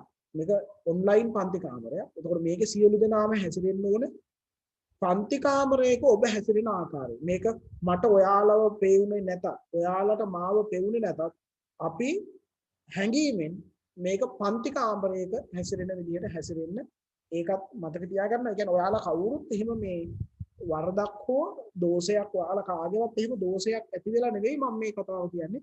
ඊයේ සිදුවෙච්ච ඉතාම සුළු ඒක සැලකිල්ලටවත් ගත යුතු සිදුවීමක් නෙවෙයි. ඉතාම සුළු සිද්ධියක් වුණත් ආරම්භයේදීම මේවා ඔයාලට දැනුවත් කරලා තිබ්බහම ඒවා ඉදිරියට බරපතල තත්ත්වයන් වලට යන්නේ නැති නිසා තමයි මේ ගන්නෙ. මතක් කරනවා ඇත්තටම අපේ මට කියන්නේ ඔයාලා ගැන හරි සතුටක් තියෙනවා දරුවෝ විදියට. ඔයාලා එහෙම නෑ ඔයාලා හරි හොඳයි. හරි නේද? ඔයාලා ගැන කිසිම චෝදනාවක් හෝ එහෙම හිතේ කිසිම මේකක් නෑ. පුතේ ඇත්තටම ඔයාලා හොඳ ළමයි. මම කියන්නේ ඔයාලගේ ඔය හොඳ ලක්ෂණ ළමාකම ඒක ඒ විදිහටම තියාගන්න. ඒව නැති කරගන්න එපා. ඒව වෙනස් කරගන්න එපා කිසිම හේතුවකට. එහෙම ඉන්න ඔයාලට කවදාවත් වරදින්නේ නෑ ඒක. හරි නේද? ඔයාලට පුතේ කවදාවත් වරදින්නේ නෑ. ඒක හොඳට හිතට ගන්න. ඒ ළමාකම ළමා ලක්ෂණ නේද? ළමාකම කියන්නේ අහිංසක කියන එක නෙමෙයි ඈ. හරි නේද? ඒක නෙමෙයි ළමාකම කියලා මම කියන්නේ. ළමෙක් වුණාම තියෙන්න ඕන එක මේවා තියෙනවා. ඒ තියෙන ගුණාංග ටික ඔයාලගේ තියෙනවා. ඒවා වෙනස් කරගන්න එපා.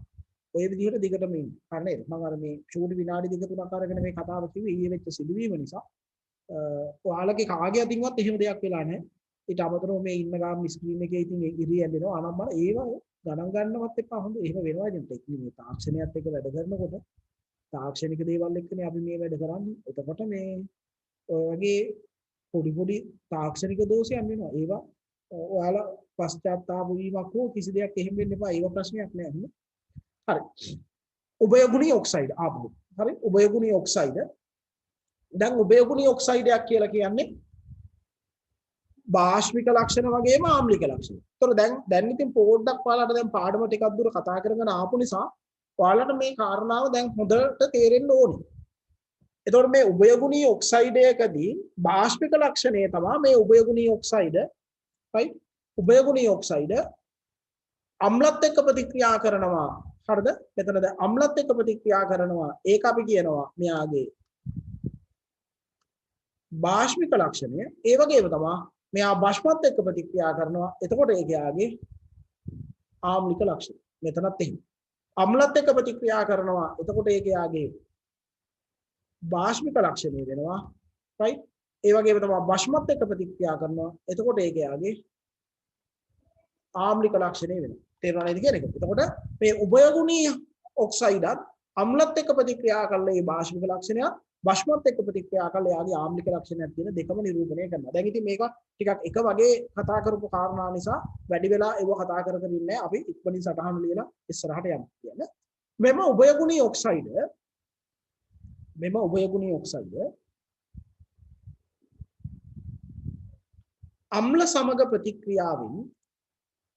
අම්ල සමග ප්‍රතික්‍රියාවෙන්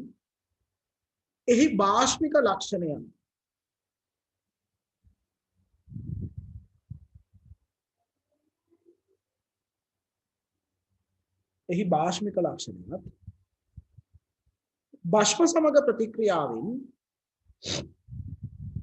භස්ම සමග ප්‍රතික්‍රියාවෙන් එහි ආම්ලික ලක්ෂණයන් නිරූපණය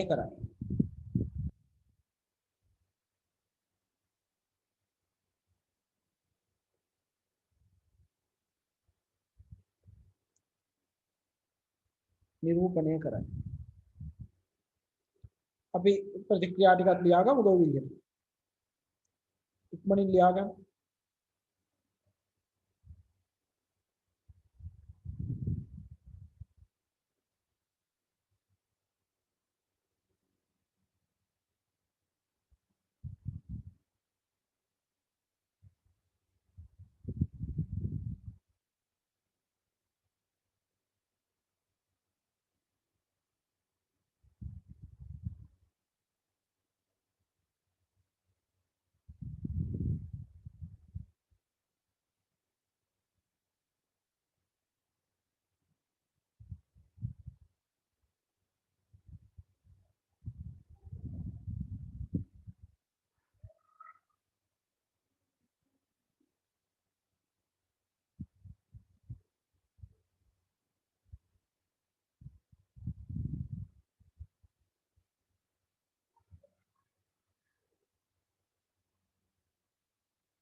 සමහර උභයගුණී ලෝහ සාන්ද්‍ර සල්ෆියුරික් එක ප්‍රතික්‍රියා කළ SO2 වායෝ.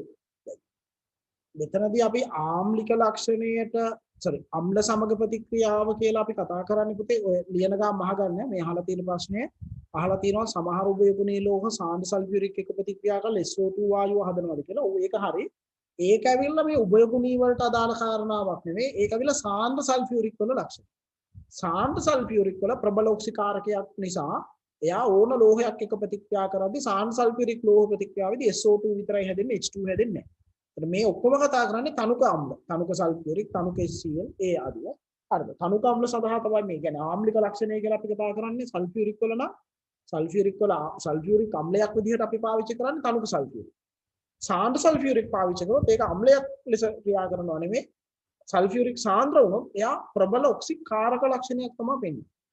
හරිද? ප්‍රබල ඔක්සිකාරක ලක්ෂණයක් තමයි වෙන්නේ. දැන් සාන්ද්‍ර සල්ෆියුරික් කියන්නේ අම්ලයක් ලෙස භාවිතා කරන කෙනෙක් නෙමෙයි.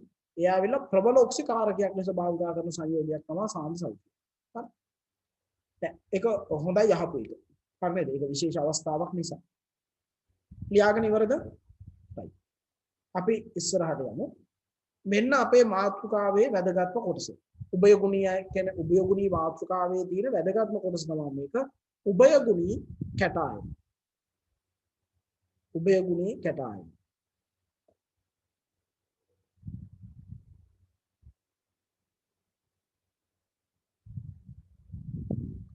උභයගුණී කැටායන.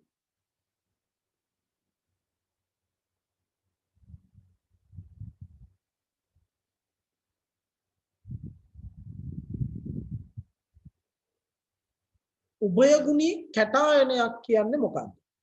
එතකොට උභයගුණී ලෝහත් ඇතැම් උභයගුණී නොවන ලෝහත් උභයගුණී කැටායන හදනවා. හරිද? උභයගුණී ලෝහත් ඇතැම් උභයගුණී නොවන ලෝහත් උභයගුණී කැටායන හදනවා. right? දැන් උභයගුණී ලෝහ මෙන්ම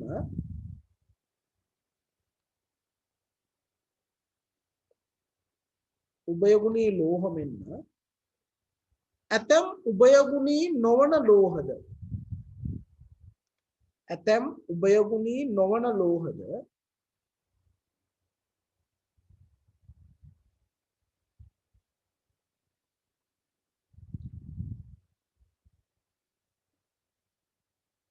උභයගුණී කැටායන සාදනු ලබයි.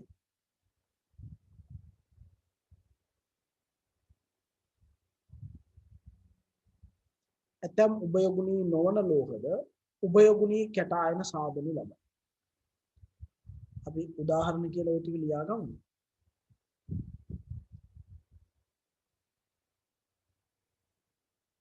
උදාහරණ කියලා ඔය ටික ලියා ගන්න.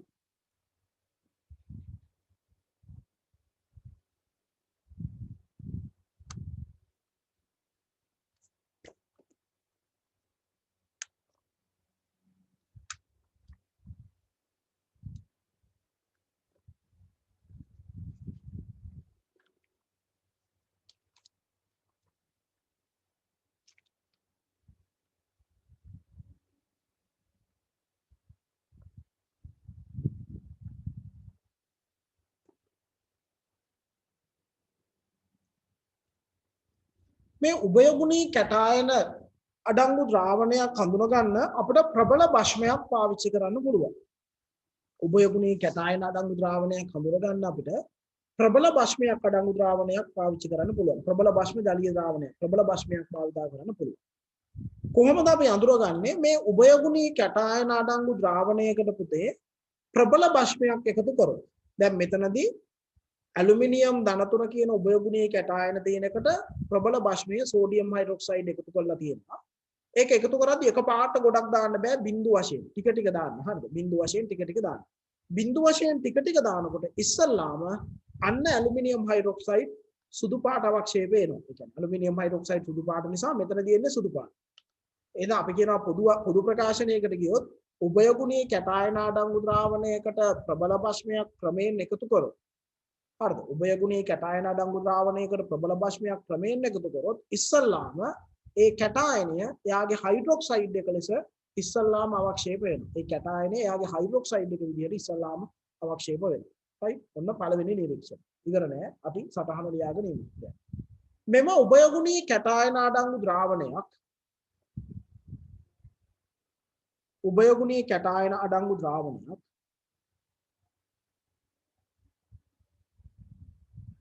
හඳුනා ගැනීම සඳහා උභයගුණී කැටායන අඩංගු ද්‍රාවණයක් හඳුනා ගැනීම සඳහා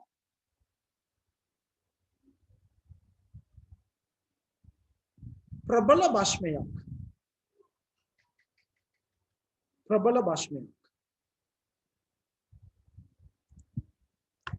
භාවිතා කළ හැකිය.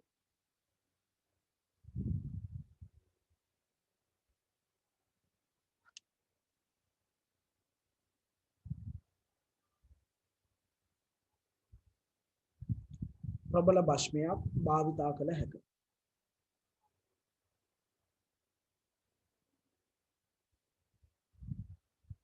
ලියන්න. උභයගුණී කැටායන අඩංගු ද්‍රාවණයකට උභයගුණී කැටායන අඩංගු ද්‍රාවණයකට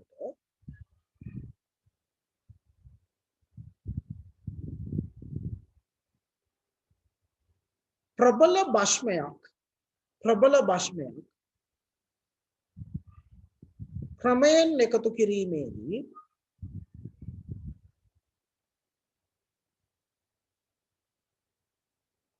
ප්‍රබල භෂ්මයක් ක්‍රමයෙන් එකතු කිරීමේදී පළමුව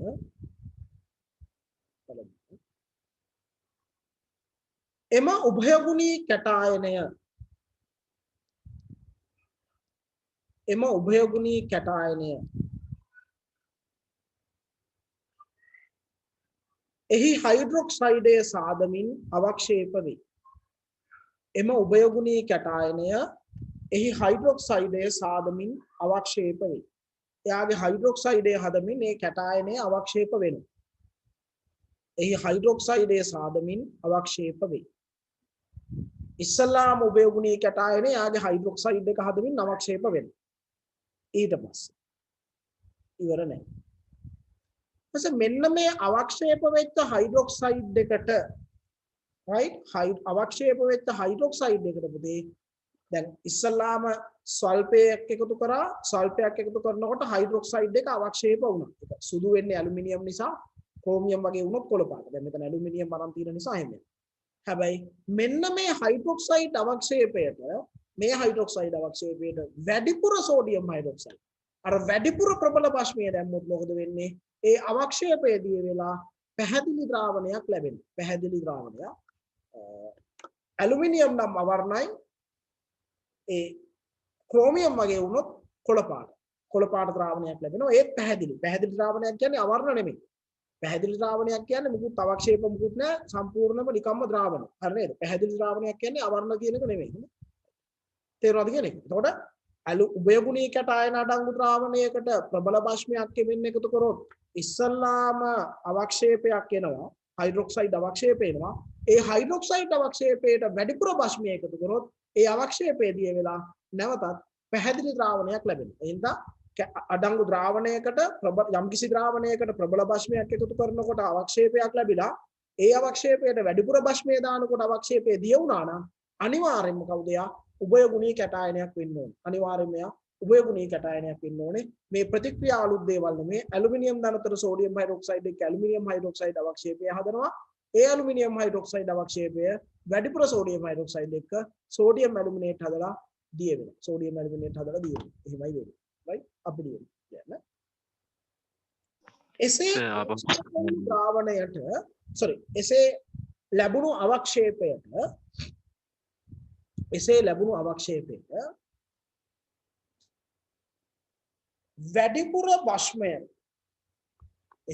අවක්ෂේපයට වැඩිපුර භෂ්මය තවදුරටත් එකතු කළහොත් වැඩිපුර භෂ්මය තවදුරටත් එකතු කළහොත්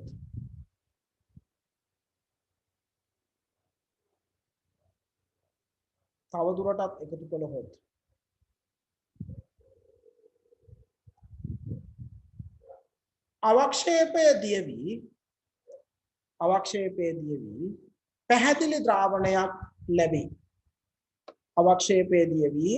පැහැදිලි ද්‍රාවණයක් ලැබේ. මොකද උභයගුණී හයිඩ්‍රොක්සයිඩ් එකක් නේ අවක්ෂේප වෙන්නේ.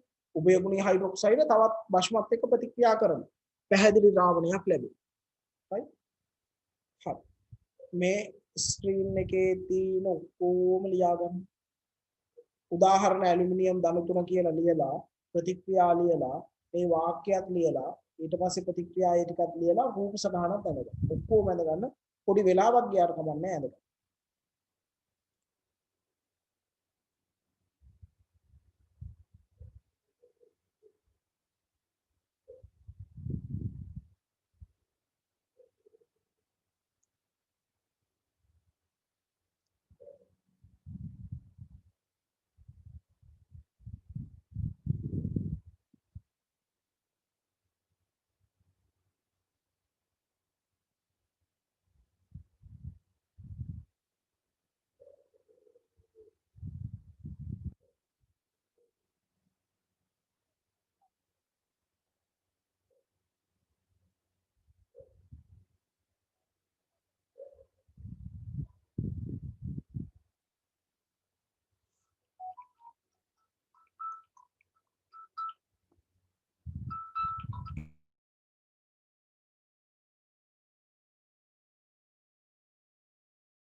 sodium aluminate ආපහු ඒ කොටස කියලා දෙන්න කියලා කියනවා. හරි කියා දෙන්නම්.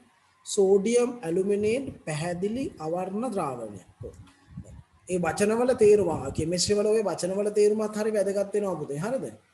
දැන් ඔය අඳිනගාම් වහගන්න මම මේ කියන එක අඳිනගාම් වහගන්න කියන එක දැන් අවර්ණ කියන්නේ වර්ණයක් නැහැනේ. අවර්ණ කියන්නේ වර්ණයක් නෑ. දැන් පැහැදිලි ද්‍රාවණයක් කියන්නේ දැන් වර්ණයක් තිබ්බත් ද්‍රාවණය පැහැදිලි. දැන් මං ගාව තියෙනවා මේ සැනිටයිසර් බෝතලේ. හරිද? දැන් මේ සැනිටයිසර් බෝතලේ මේ සැනිටයිසර් අවර්ණ නැහැනේ. මේක නිල් පාට ද්‍රාවණයක් මේක ඇතුලේ තියෙන්නේ.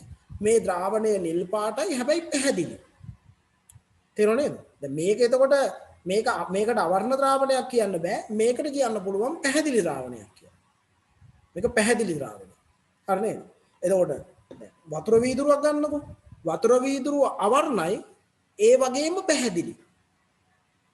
තේරුණා නේද? අවර්ණ සහ පැහැදිලි අවර්ණ ද්‍රාවණය සහ පැහැදිලි ද්‍රාවණය කියන වෙනස ඒකයි. හරි නේද? එතකොට මේක නිල් පාට පැහැදිලි ද්‍රාවණයක්. හරි. පැහැදිලි ද්‍රාවණයක් කියන්නේ ඒක. මුකුත් නැහැ. තැම්පත් වෙලා අවක්ෂේපයක් හෝ අවලම්බනයක් හෝ කිසි දෙයක් නැහැ. එතකොට මේක පැහැදිලි ද්‍රාවණයක්. හරි. එතකොට අවර්ණ කියන්නේ තව එකක්. අවර්ණ ද්‍රාවණත් පැහැදිලි වෙන්න පුළුවන්. හරි නේද? අවර්ණ ද්‍රාවණත් පැහැදිලි තමයි. හරි. හැබැයි පැහැදිලි ද්‍රාවණයක් වෙන්න අවර්ණ වෙන්න ඕනේ නැහැ. ඒකයි ඒකේ තියෙන්නේ. ආපහු ඒ කොටස කියා දෙන්න කියලා තියෙන නිසා ආපහු කියන්නම් මෙහෙම. මොකද්ද? උභයගුණී කැටායන අඩංගු ද්‍රාවණයකට ප්‍රබල භස්මයක් එකතු කරනකොට ඉස්සල්ලාම හයිඩ්‍රොක්සයිඩ් එක අවක්ෂේප වෙනවා.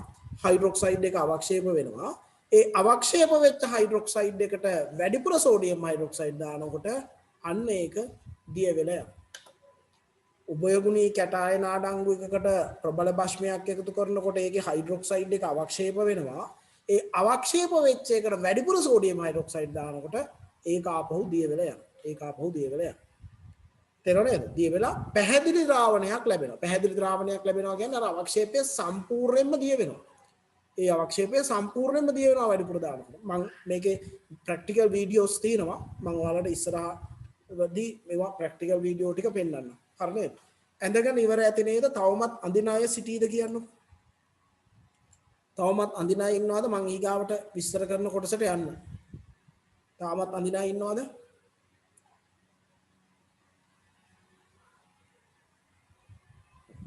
අඳින් ඉක්මනින් ඇඳලා ඉවරලා එහෙමනොත් මැසේජ් එකක් දෙන්න.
හරිද පුතේ? දැන් නම් ඉවර ඇති නේද? අපි ඉස්සරහට යමු. දැන් ඔන්න අහගන්න ඊගාව විශේෂම කාරණාව. දැන් මේක ගොඩාක් වෙලාවට උභයගුණී ඉගෙන ගන්නකොට මේ කොටස ගොඩාක් අය ස්පර්ශ කරන්නේ නැහැ. මේ උභයගුණී කැටායන වල උභයගුණී කැටායනයකට ප්‍රබල භස්මයක් දානකොට අවක්ෂේපයක් එනවා. වැඩිපුර භස්මය දානකොට දිය වෙනවනේ. මෙන්න මේ උභයගුණී පාඩමේ තවත් විශේෂ ලක්ෂණයක් තියෙනවා මෙන්න මෙහෙම. මොකද්ද? දැන් මේ උභයගුණී කැටායන තීන එකට ආපහු ප්‍රබල භස්මයක් දැම්මා අවක්ෂේප වුණා. ඒ අවක්ෂේපයට වැඩිපුර දැම්මහම මේක ආපහු දිය වෙලා පැහැදිලි ද්‍රාවණයක් ලැබුණානේ. මෙන්න මේ ලැබිච්ච පැහැදිලි ද්‍රාවණය. හරිද? මේ ඉන්නේ මේ ලැබිච්ච පැහැදිලි ද්‍රාවණය තියෙනවනේ. මේ පැහැදිලි ද්‍රාවණයට තනුක අම්ලයක් එකතු කරොත්. හරි? තනුක අම්ලයක් එකතු කරනකොට තනුක අම්ලය නැත්නම් අම්ලයක් එකතු කරනකොට මේ පැහැදිලි ද්‍රාවණයට අම්ලයක් එකතු කරනකොට ආයිත් හයිඩ්‍රොක්සයිඩ් අවක්ෂේපය ලැබෙනවා. වැඩිපුර අම්ලය දානකොට එයා ආපහු දිය වෙනවා. බලන්න ඒකේ තායි අනිත් පැත්තට යනවා. දැන් පැහැදිලි ද්‍රාවණයේ තියෙනවා ලවණ හැදිච්ච ලවණය. හැදිච්ච ලවණ පැහැදිලි ද්‍රාවණයේ තියෙනවා. ඒකට ආයි අම්ලය එකතු කරනකොට හයිඩ්‍රොක්සයිඩ් එක අවක්ෂේප වෙනවා. ඒ හයිඩ්‍රොක්සයිඩ් අවක්ෂේපයට වැඩිපුර දානකොට ආයි ඒක දිය වෙනවා. තේරුණා නේද? බලන්න අර එකම නිරීක්ෂණය දෙපැත්තට ගිහිල්ලා තියෙනවා. හරි නේද? එකම නිරීක්ෂණය දෙපැත්තට ගිහිල්ලා මෙතනින් මෙතෙන්ට ගිහිල්ලා රයිට් නැත්නම් අපි ගමුකෝ ඒක මෙහෙම වදින්න මෙතනින් මෙතෙන්ට ඇවිල්ලා මෙතනින් මෙතෙන්ට යනවා මොකෙන්ද භස්ම වලින් මෙතනින් මෙතෙන්ට ඇවිල්ලා මෙතනින් මෙතෙන්ට එනවා මොකෙන්ද අම්ල වලින් තේරෙනවද කියන එක දෙපැත්තට යනවා භස්ම වලින් ඉදිරියට යනවා අම්ල වලින් ඒ ස්ටෙප්ම ආපස්සට එන්නත් පුළුවන් මෙන්න ඒවට අදාළ ප්‍රතික්‍රියා දෙක මෙන්න ප්‍රතික්‍රියා දෙක ලවණය අම්ලත් එක්ක ප්‍රතික්‍රියා කරද්දී හයිඩ්‍රොක්සයිඩ් අවක්ෂේපය ලැබෙනවා ඒ හයිඩ්‍රොක්සයිඩ් අවක්ෂේපය වැඩිපුර අම්ලයත් එක්ක ලවණය හදලා ආපහු දිනනවා දැන් AlCl3 හැදෙන්න AlCl3 කියලා තියෙන්නේ AlCl3 ජලීය ද්‍රාවණය පුතේ AlCl3 කියන ජලීය ද්‍රාවණය යා ඇලුමිනියම් ධන 3 සහ 3ක් Cl ඍණ විදිහට කැඩිලා තමයි තියෙන්නේ ඒකයි මේ කියන්නේ ඇලුමිනියම් ධන 3ම හැදෙනවා ඇලුමිනියම් ධන 3 කැටායන තියෙන ආපහු කැටායන තියෙන ද්‍රාවණයටම ආපහු වෙන්න පුළුවන් අම්ලයක් ක්‍රමයෙන් එකතු කරගන්න. තේරුණා නේද කියන එක? භස්මයෙන් එක පැත්තකට යනවා අම්ලයෙන් අනිත් පැත්තට එනවා. හරි නේද? තේරුණා නේද කියන එක? රයිට්? මෙතනින් මෙතෙන්ට ඇවිල්ලා මෙතනින් මෙතෙන්ට එනවා මොකෙන්ද? භස්මයෙන් මෙතනින් මෙතෙන්ට ඇවිල්ලා මෙතනින් මෙතෙන්ට එනවා මොකෙන්ද පුතේ? අම්ලෙ. එහෙමයි එන්නේ. භස්මයෙන් යන පැත්තට අනිත් පැත්තට එන්න පුළුවන් අම්ලයත් එක්ක. අනිත් පැත්තට එන්න පුළුවන් අම්ලයත් එක්ක. පැහැදිලි නේද කිව්ව එක? තේරුණා නේද? අපි පොඩි සටහනක් දාලා ලියාගමු කියන්න. ඉහතදී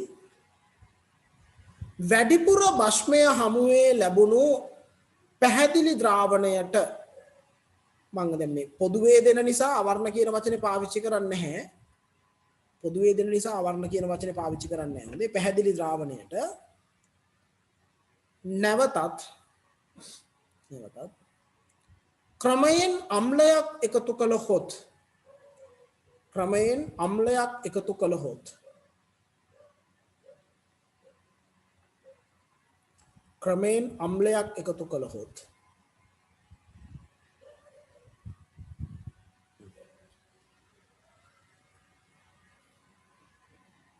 නැවත හයිඩ්‍රොක්සයිඩ් අවක්ෂේපයත් නැවත හයිඩ්‍රොක්සයිඩ් අවක්ෂේපයත්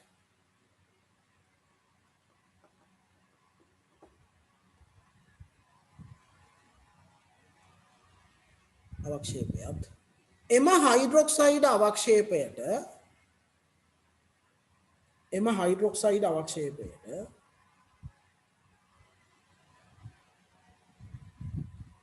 වැඩිපුර අම්ලය එකතු කළහොත් එම හයිඩ්‍රොක්සයිඩ් අවක්ෂේපයට වැඩිපුර අම්ලය එකතු කළහොත්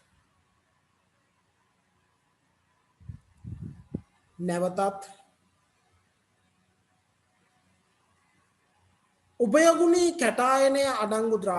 උභයගුණී කැටායනය අඩංගු ද්‍රාවණයක් ලැබේ. භස්මයෙන් ඉදිරියට ගියපු එක අම්ලයකින් ආපස්සට එන්න පුළුවන් ඒ නිරීක්ෂණ පිළිවෙලටම එතකොට ඔයාලා ඇඳගත්ත සටහනේ මෙන්න මේ අම්ලයෙන් අනිත් පැත්තට එනවා කියන ඊතලෙත් දාගන්න ඊට පස්සේ මේ ප්‍රතික්‍රියා දෙක යටින් ලියා ගන්න.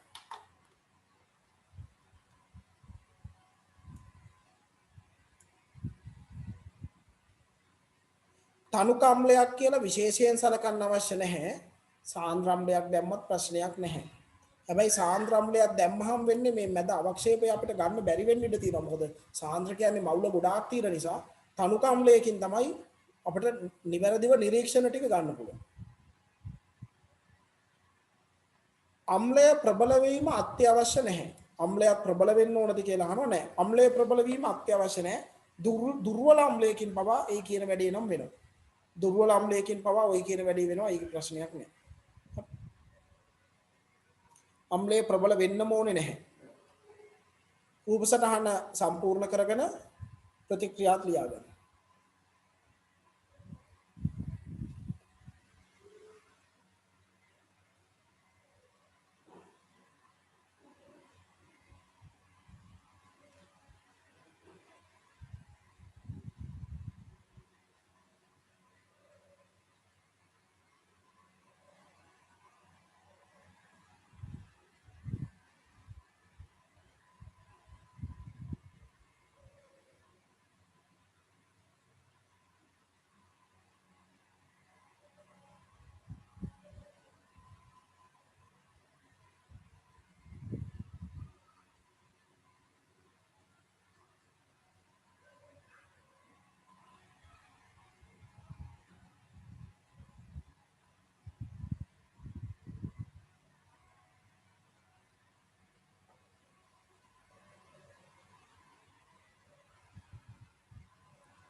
අහලා තියෙන ප්‍රශ්න වලට තව උත්තර දෙන්න පුළුවන්. වැඩිපුර අම්ලයි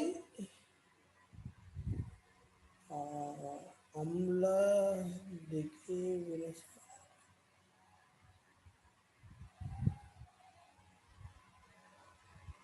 වැඩිපුර අම්ලයි අම්ලයි දෙකේ වෙනස. නෑ මෙහෙමයි. වැඩිපුර කියන වචනේ කියන්නේ දැන් මෙහෙමනේ. දැන් පුතේ අපිට මේ වැඩිපුර එකතු කරගෙන ක්‍රමයෙන් එක අපි සාමාන්‍යයෙන් මේකෙදී පරීක්ෂණ නලය අරගෙන අපිට එකතු කරන්න පුළුවන් විදි තියෙනවානේ. මේකට එකපාරට සෝඩියම් හයිඩ්‍රොක්සයිඩ් ගොඩාක් අරගෙන මේකට අතාරින්න පුළුවන්. ඒ අතෑරියොත් මේ මැද නිරීක්ෂණය අපිට එන්නේ නැහැ. වැඩිපුර තියෙන නිසා කෙලින්ම මෙතෙන්ට යනවා. හැබැයි අර ටික දාලා නේද? ටික දාලා ඊට පස්සේ තවදුරටත් දානවා නම් තමයි අපි අර වැඩිපුර කියන එකේ තියෙන්නේ. වැඩිපුර කියන්නේ ඒක. ටික දානවා, දාලා නිරීක්ෂණයක් ලැබෙනවා. නේ? දැන් අපි නිරීක්ෂණනේ මෙතන බලාපොරොත්තු වෙන්නේ. ටික දානවා, නිරීක්ෂණයක් ලැබෙනවා. ඒ නිරීක්ෂණය ලැබුණාට පස්සේ තවදුරටත් දානවා. එතකොට අපි ඒකට කියනවා වැඩිපුර දානවා. වැඩිපුර දානවා. ප්‍රතික්‍රියා ලියාගෙන ඉවරද?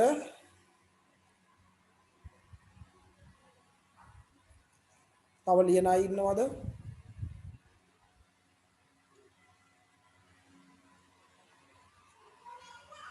තව ලියන අය ඉන්නවද?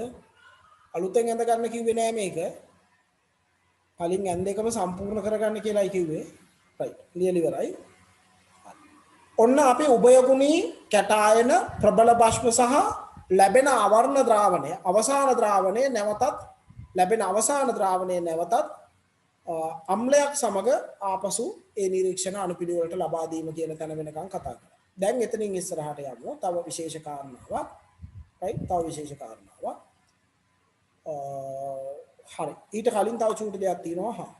මෙන්න මේ ප්‍රශ්න දෙකට උත්තර ලියන්න බලන්න ටක් ගාලා. මේ ප්‍රශ්න දෙක ලියාගෙන ටක් ගාලා උත්තර ලියන්න විනාඩි 5යි දෙන්නේ. විනාඩි 5යි දෙන්නේ ටක් ගාලා ලියන්න.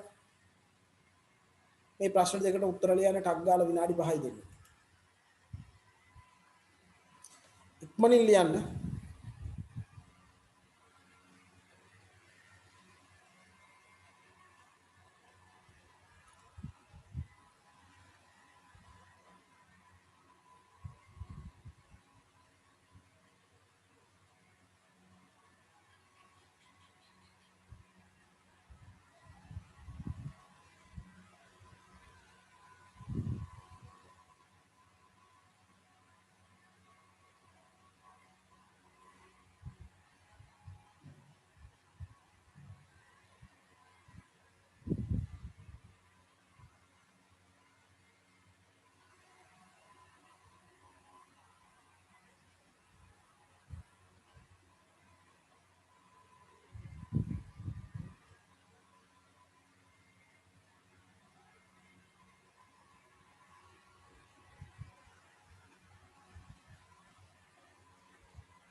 හරිද පුතේ?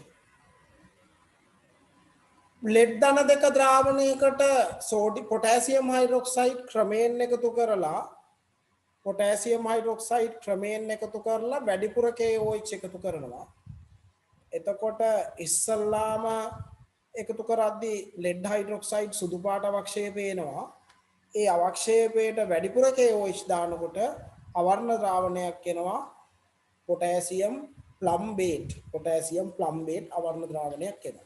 සුදු අවක්ෂේප ඉස්සලාම සුදු අවක්ෂේපයක් එනවා. ඊට පස්සේ නැවතත් අවර්ණ ද්‍රාවණයක් එනවා. සිංක් ධන දෙකත් එහෙමයි. සිංක් ධන දෙකට සෝඩියම් හයිඩ්‍රොක්සයිඩ් එකතු කරනකොට ඉස්සලාම සුදු අවක්ෂේපයක් එනවා.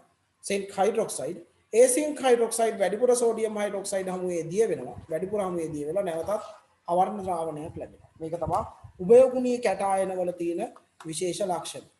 प्रबल बाष्मත් එක්ක හරිද ප්‍රබල बाष्මත් එක්ක උභයගුණීය කැටායන වල තියෙන විශේෂ ලක්ෂණය තමයි මේක. උභයගුණීය කැටායන තියෙන එකට ප්‍රබල बाष्මයක් එකතු කරොත් අවක්ෂේපයක් ලැබෙනවා. ලැබෙන අවක්ෂේපයට වැඩිපුර बाष्පය දානකොට ඒ අවක්ෂේපය දිය වෙනවා. ඒක ලෙඩ් වලටත් එහෙමයි. ලෙඩ් කියලා ඊතර වෙනසක් නැහැ. ලෙඩ් වලටත් එහෙම තමයි. හරි. හොඳයි. ලියා ගන්න තව වෙලාව අවශ්‍යද? මම ඊගාව කොටසට යන්නද? තවම ලියන අය ඉන්නවද? හරි. ඉක්මනින් ලියා ගන්න විනාඩි 2ක් 3ක් දෙන්නම් ඊට වඩා දෙන්න බෑ. තව කොටසක් කතා කරන්න තියෙන නිසා.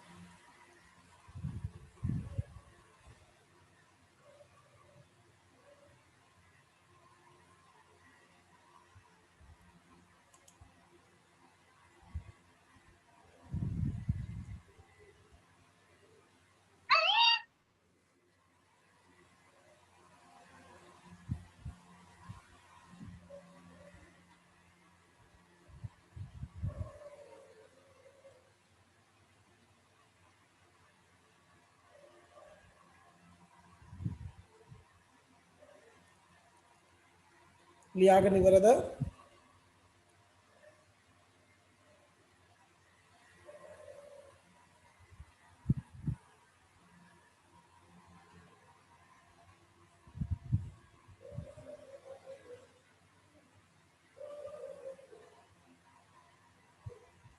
හරි. අපි ඉදිරියට යනවා. දැන් මේ උභයගුණී කැටායන වල ප්‍රබල භස්මත් එක්ක ක්‍රියාව වගේම මේ අපිට මේ පාඩමේ කෙමිස්ට්‍රි වල තියෙන සුලභ භස්මයක් තමයි ඇමෝනියා. හරිද? අපිට තියෙන සුලභ භස්මයක් තමයි අපි කතා කරන්නේ ඇමෝනියා කියන්නේ අපිට ඉන්න සුලභ භස්මය.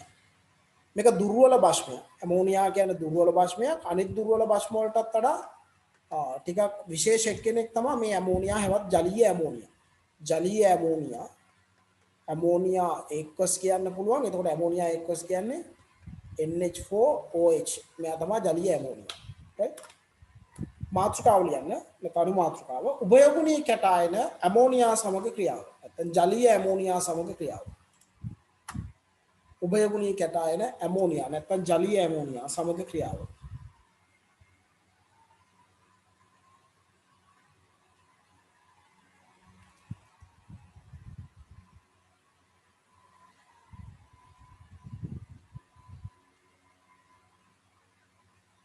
මේ උභයගුණීය කැටායන අඩංගු වෙලා තියෙන ද්‍රාවණයකට ඕනම උභයගුණී. හරිද? උභයගුණීය කැටායන අඩංගු වෙලා තියෙන ද්‍රාවණයකට ජලීය ඇමෝනියා එකතු කරනකොට සුපුරුදු පරිදි ඒ උභයගුණීය කැටායනය පුතේ හයිඩ්‍රොක්සයිඩ් එකක් විදිහට අවක්ෂේප වෙනවා. ඕනම උභයගුණීය කැටායන අඩංගු එකකට ජලීය ඇමෝනියා එකතු කරොත් ජලීය ඇමෝනියා කියන්නේ ඇමෝනියම් හයිඩ්‍රොක්සයිඩ් විදිහට අපිට ලියන්න පුළුවන්. ජලීය ඇමෝනියා එකතු කරොත් ඉස්සල්ලාම වෙන්නේ උභයගුණීය කැටායනය එයාගේ හයිඩ්‍රොක්සයිඩ් එක විදිහට අවක්ෂේප වෙනවා. ඒක සාමාන්‍ය දෙයක්. ඕනම උභයගුණීය කැටායනයක් එහෙම තමයි.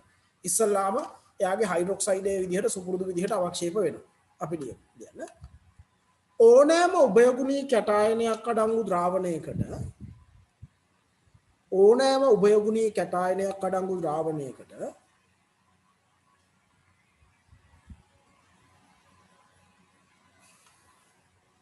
ජලීය ඇමෝනියා එකතු කිරීමේදී ජලීය ඇමෝනියා කියන්නේ ඇමෝනියම් හයිඩ්‍රොක්සයිඩ් එකතු කිරීමේදී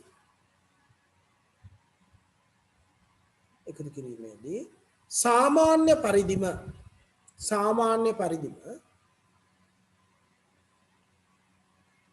පළමුව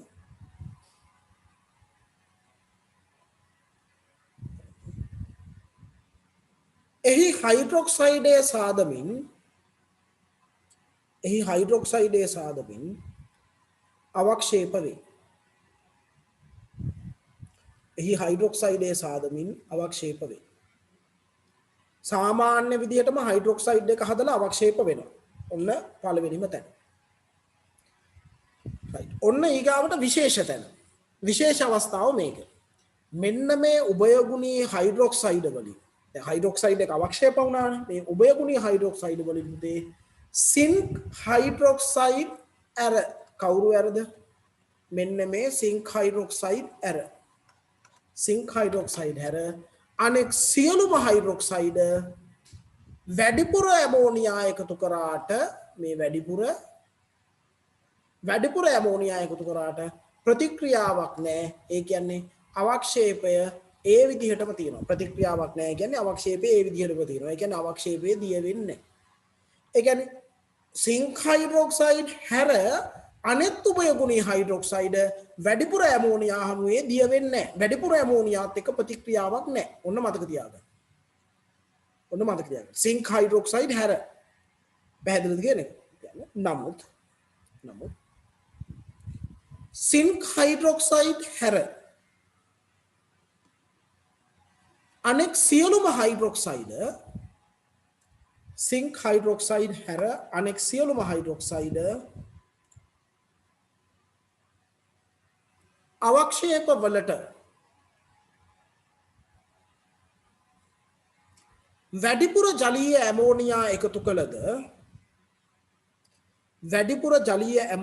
එකතු කළද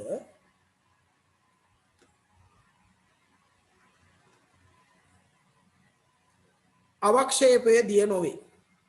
වැඩිපුර ජලීය ඇමෝනියා එකතු කරද අවක්ෂේපය දිය නොවේ.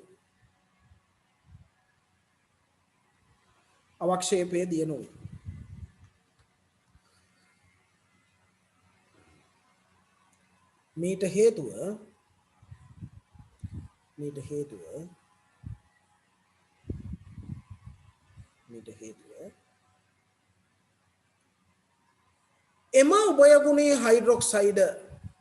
එම උභයගුණී හයිඩ්‍රොක්සයිඩ්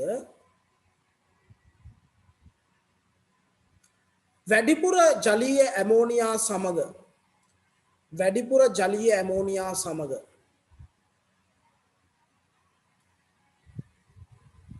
තවදුරටත් ප්‍රතික්‍රියා නොකිරීමයි. වැඩිපුර ජලීය ඇමෝනියා සමග තවදුරටත් ප්‍රතික්‍රියා නොකිරීමයි. එතකොට වැඩිපුර ජලීය ඇමෝනියාත් එක්ක හයිඩ්‍රොක්සයිඩ් එක ප්‍රතික්‍රියා කරන්නේ නැහැ. ඒ නිසා අවක්ෂේපය දිය වෙන්නේ නැහැ. හරිද? අවක්ෂේපය දිය වෙන්නේ නැහැ. ප්‍රතික්‍රියාවක් නැහැ දිය වෙන්නේ. එතකොට ඔයාලා මේ ප්‍රතික්‍රියාව මෙහෙම ලියා ගන්න. මේක වෙන්නේ නැහැ කියන එක ලියා ගන්න. එතකොට මෙහෙම කතරයක් දාලා තියෙන වෙන්නේ නැහැ කියලා. ඊට අමතරව මේ රූප සටහන ඇඳ ගන්න. ප්‍රතික්‍රියා දෙකයි රූප සටහනයි ඇඳ ගන්න. කාලය ගන්න එපා, ඉක්මන් කරන්න.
ලියාගෙන ඉවරද ඇඳගෙන ඉවරද?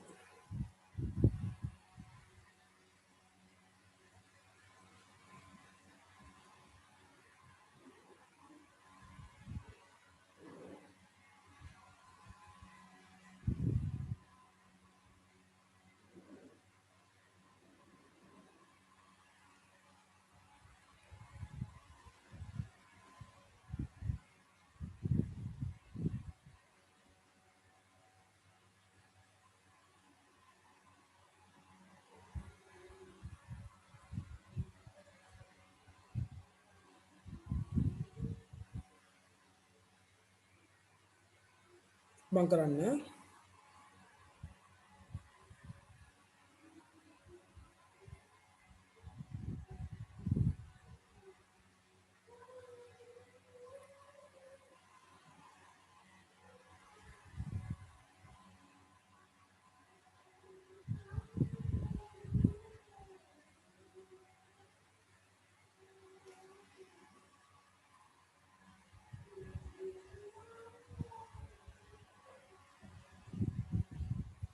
හරි. හරිනේ පුතේ. හරි. අපි ඉස්සරහට යමු. එතන දොර සිං ධන දෙක හැර එතකොට මේ නිරීක්ෂණය. එතකොට අපි කියනවා සිං ධන දෙක හැර අනෙකුත් උපයෝගුණී කැටායන අඩංගු එකකට ජලීය ඇමෝනියා දානකොට අවක්ෂේප වෙනවා. වැඩිපුර ඇමෝනියා දැම්මට දිය වෙන්නේ නැහැ. ඔන්න එහෙම මතක තියාගන්න. හරි නේද? එහෙනම් අපි යටින් තරුවක් දාලා ඒ කාරණාව ලියාගමුද? ලියන්න. සිං ධන දෙක හැර අනෙකුත් උපයෝගුණී කැටායන අඩංගු ද්‍රාවණයකට සිං ධන දෙක හැර අනෙකුත් උපයෝගුණී කැටායන අඩංගු ද්‍රාවණයකට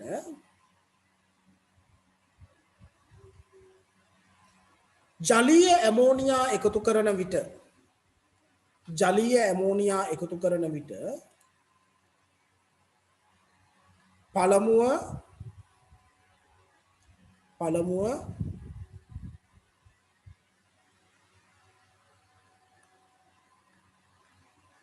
පළමුව එම උභයගුණී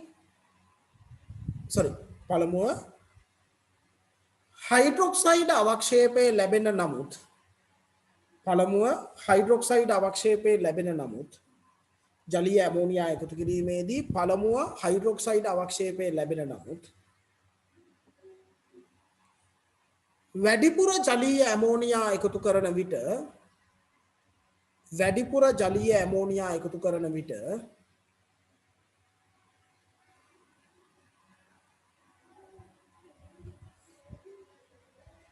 එම අවක්ෂේපය දිය නොවේ. වැඩිපුර ජලීය ඇමෝනියා දැම්මට දිය වෙන්නේ නැහැ. කවුද? සිං ධන දෙක හැර. එතකොට සිං ධන දෙකේ කතාව මොකද්ද? සිං ධන දෙකේදී මෙන්න මේකයි විස්තරය. සිං ධන දෙක අඩංගු එකකට ජලීය ඇමෝනියා දානකොට සුපුරුදු පරිදි ආපහු අවක්ෂේපය ලැබෙනවා. ඊට අමතරව මේ අවක්ෂේපයට වැඩිපුර ජලීය ඇමෝනියා දානකොට ප්‍රතික්‍රියාව සිදු වෙලා ඒ අවක්ෂේපය දිය වෙනවා. හැබැයි මෙතනදී හැදෙන්නේ සංගත සංකීර්ණයක් කියලා අපි කියන්නේ. සිංක් ඇමෝනියා අඩංගු සංගත සංකීර්ණයක්. දැන් සංගත සංකීර්ණය කියන එක තාම ඔයාලට තේරෙන්නේ නැහැ. ඩී ගණුව කරාම තමයි තේරෙන්නේ. දැනට අපි ඕක කොහොමයි කියලා මතක තියාගෙන යන්. ඩී ගණුව කරාට පස්සේ මේ පිළිබඳව හොඳ අවබෝධයක් එයිවා. සංගත සංකීර්ණයක් තමයි හැදෙන්නේ. හරි නේද? හදන්නේ සංගත සංකීර්ණයක් කියන වචනේ නිකන් කනට දාගෙන මතක තියාගන්නකො ඒ ඇති දැනට. right? සංගත සංකීර්ණ ගැන මොකද ගොඩාක් ගැඹුරට කතා කරනවා ඩී ගණුව කරනකොට. right? අපි ලියමු. නමුත් වෙනම ලියන්න. නමුත් සිං ධන දෙක අඩංගු ද්‍රාවණයකට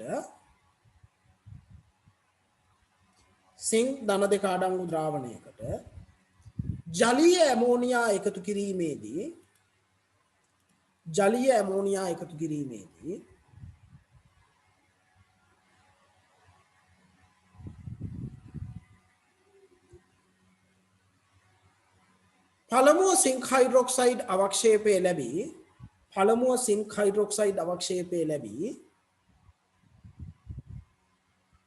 පළමුව සිංක් හයිඩ්‍රොක්සයිඩ් අවක්ෂේපය ලැබී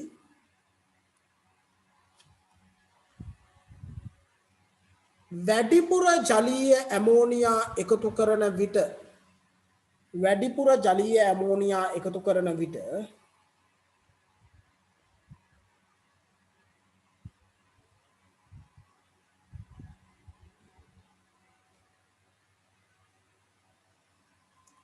වැඩිපුර ජලීය ඇමෝනියා එකතු කරන විට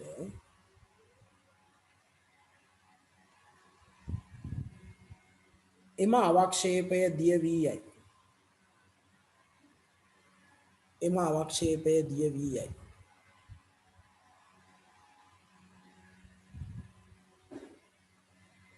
වැඩිපුර ජලීය ඇමෝනියා එකතු කරන විට එම අවක්ෂේපය දිය වී යයි.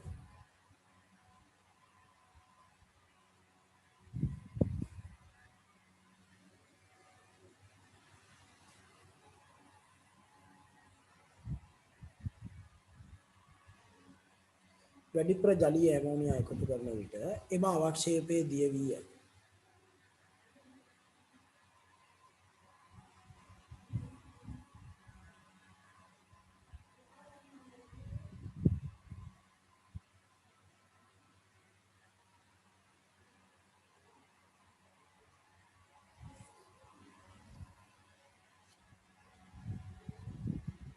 එම අවක්ෂේපය දිය වී යයි. මීට හේතුව සිංක් හයිඩ්‍රොක්සයිඩ් සහ ජලීය ඇමෝනියා අතර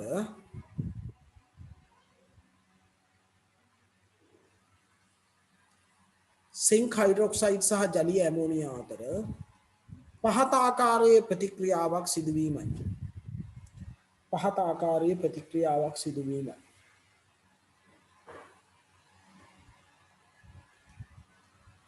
ලියා ගන්න මේ ප්‍රතික්‍රියා දෙක.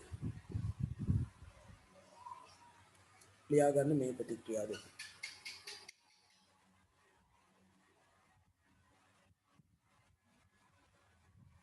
රූප සටහන නම් අවශ්‍ය වෙන්නේ ප්‍රතික්‍රියා දෙක ලියා ගත්තාම ඇති.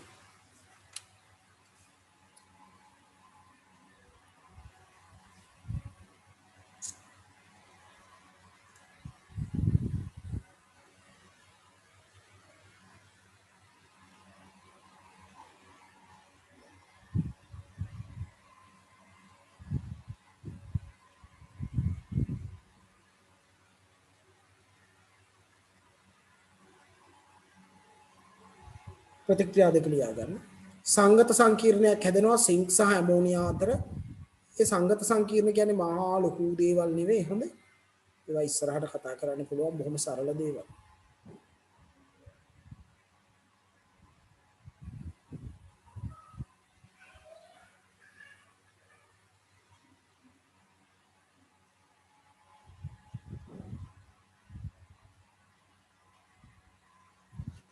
හරි.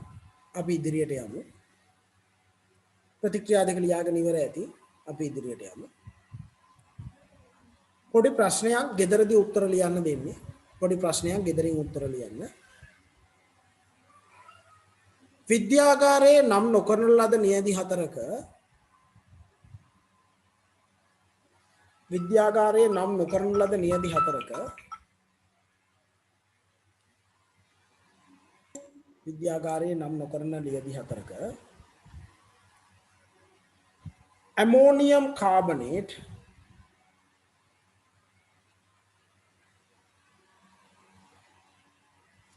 ammonium carbonate comma barium carbonate comma zinc nitrate comma magnesium nitrate have barium nitrate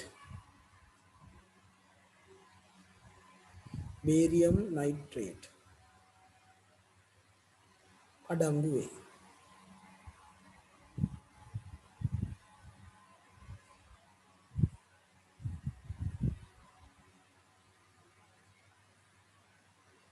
එතකොට අපේ අර සුපුරුදු ප්‍රශ්න ටික මොකද්ද? ජලයේ දිය කිරීම සහ තාප වියෝජනය සඳහා අවශ්‍ය පහසුකම් සපයා ඇත. ජලයේ දිය කරගන්නයි තාප වියෝජනයටයි අවශ්‍ය පහසුකම් සපයා ඇත. මේවා ඝන නියදි හොඳ ඝන නියදි. වෙනත් රසායනික ද්‍රව්‍ය කිසිවක් සපයා නොමැත. වෙනත් රසායනික ද්‍රව්‍ය කිසිවක් සපයා නොමැත.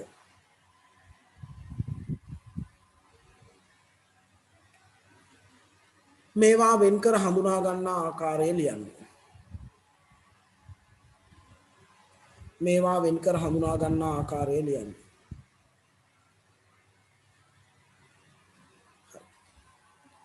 ඕක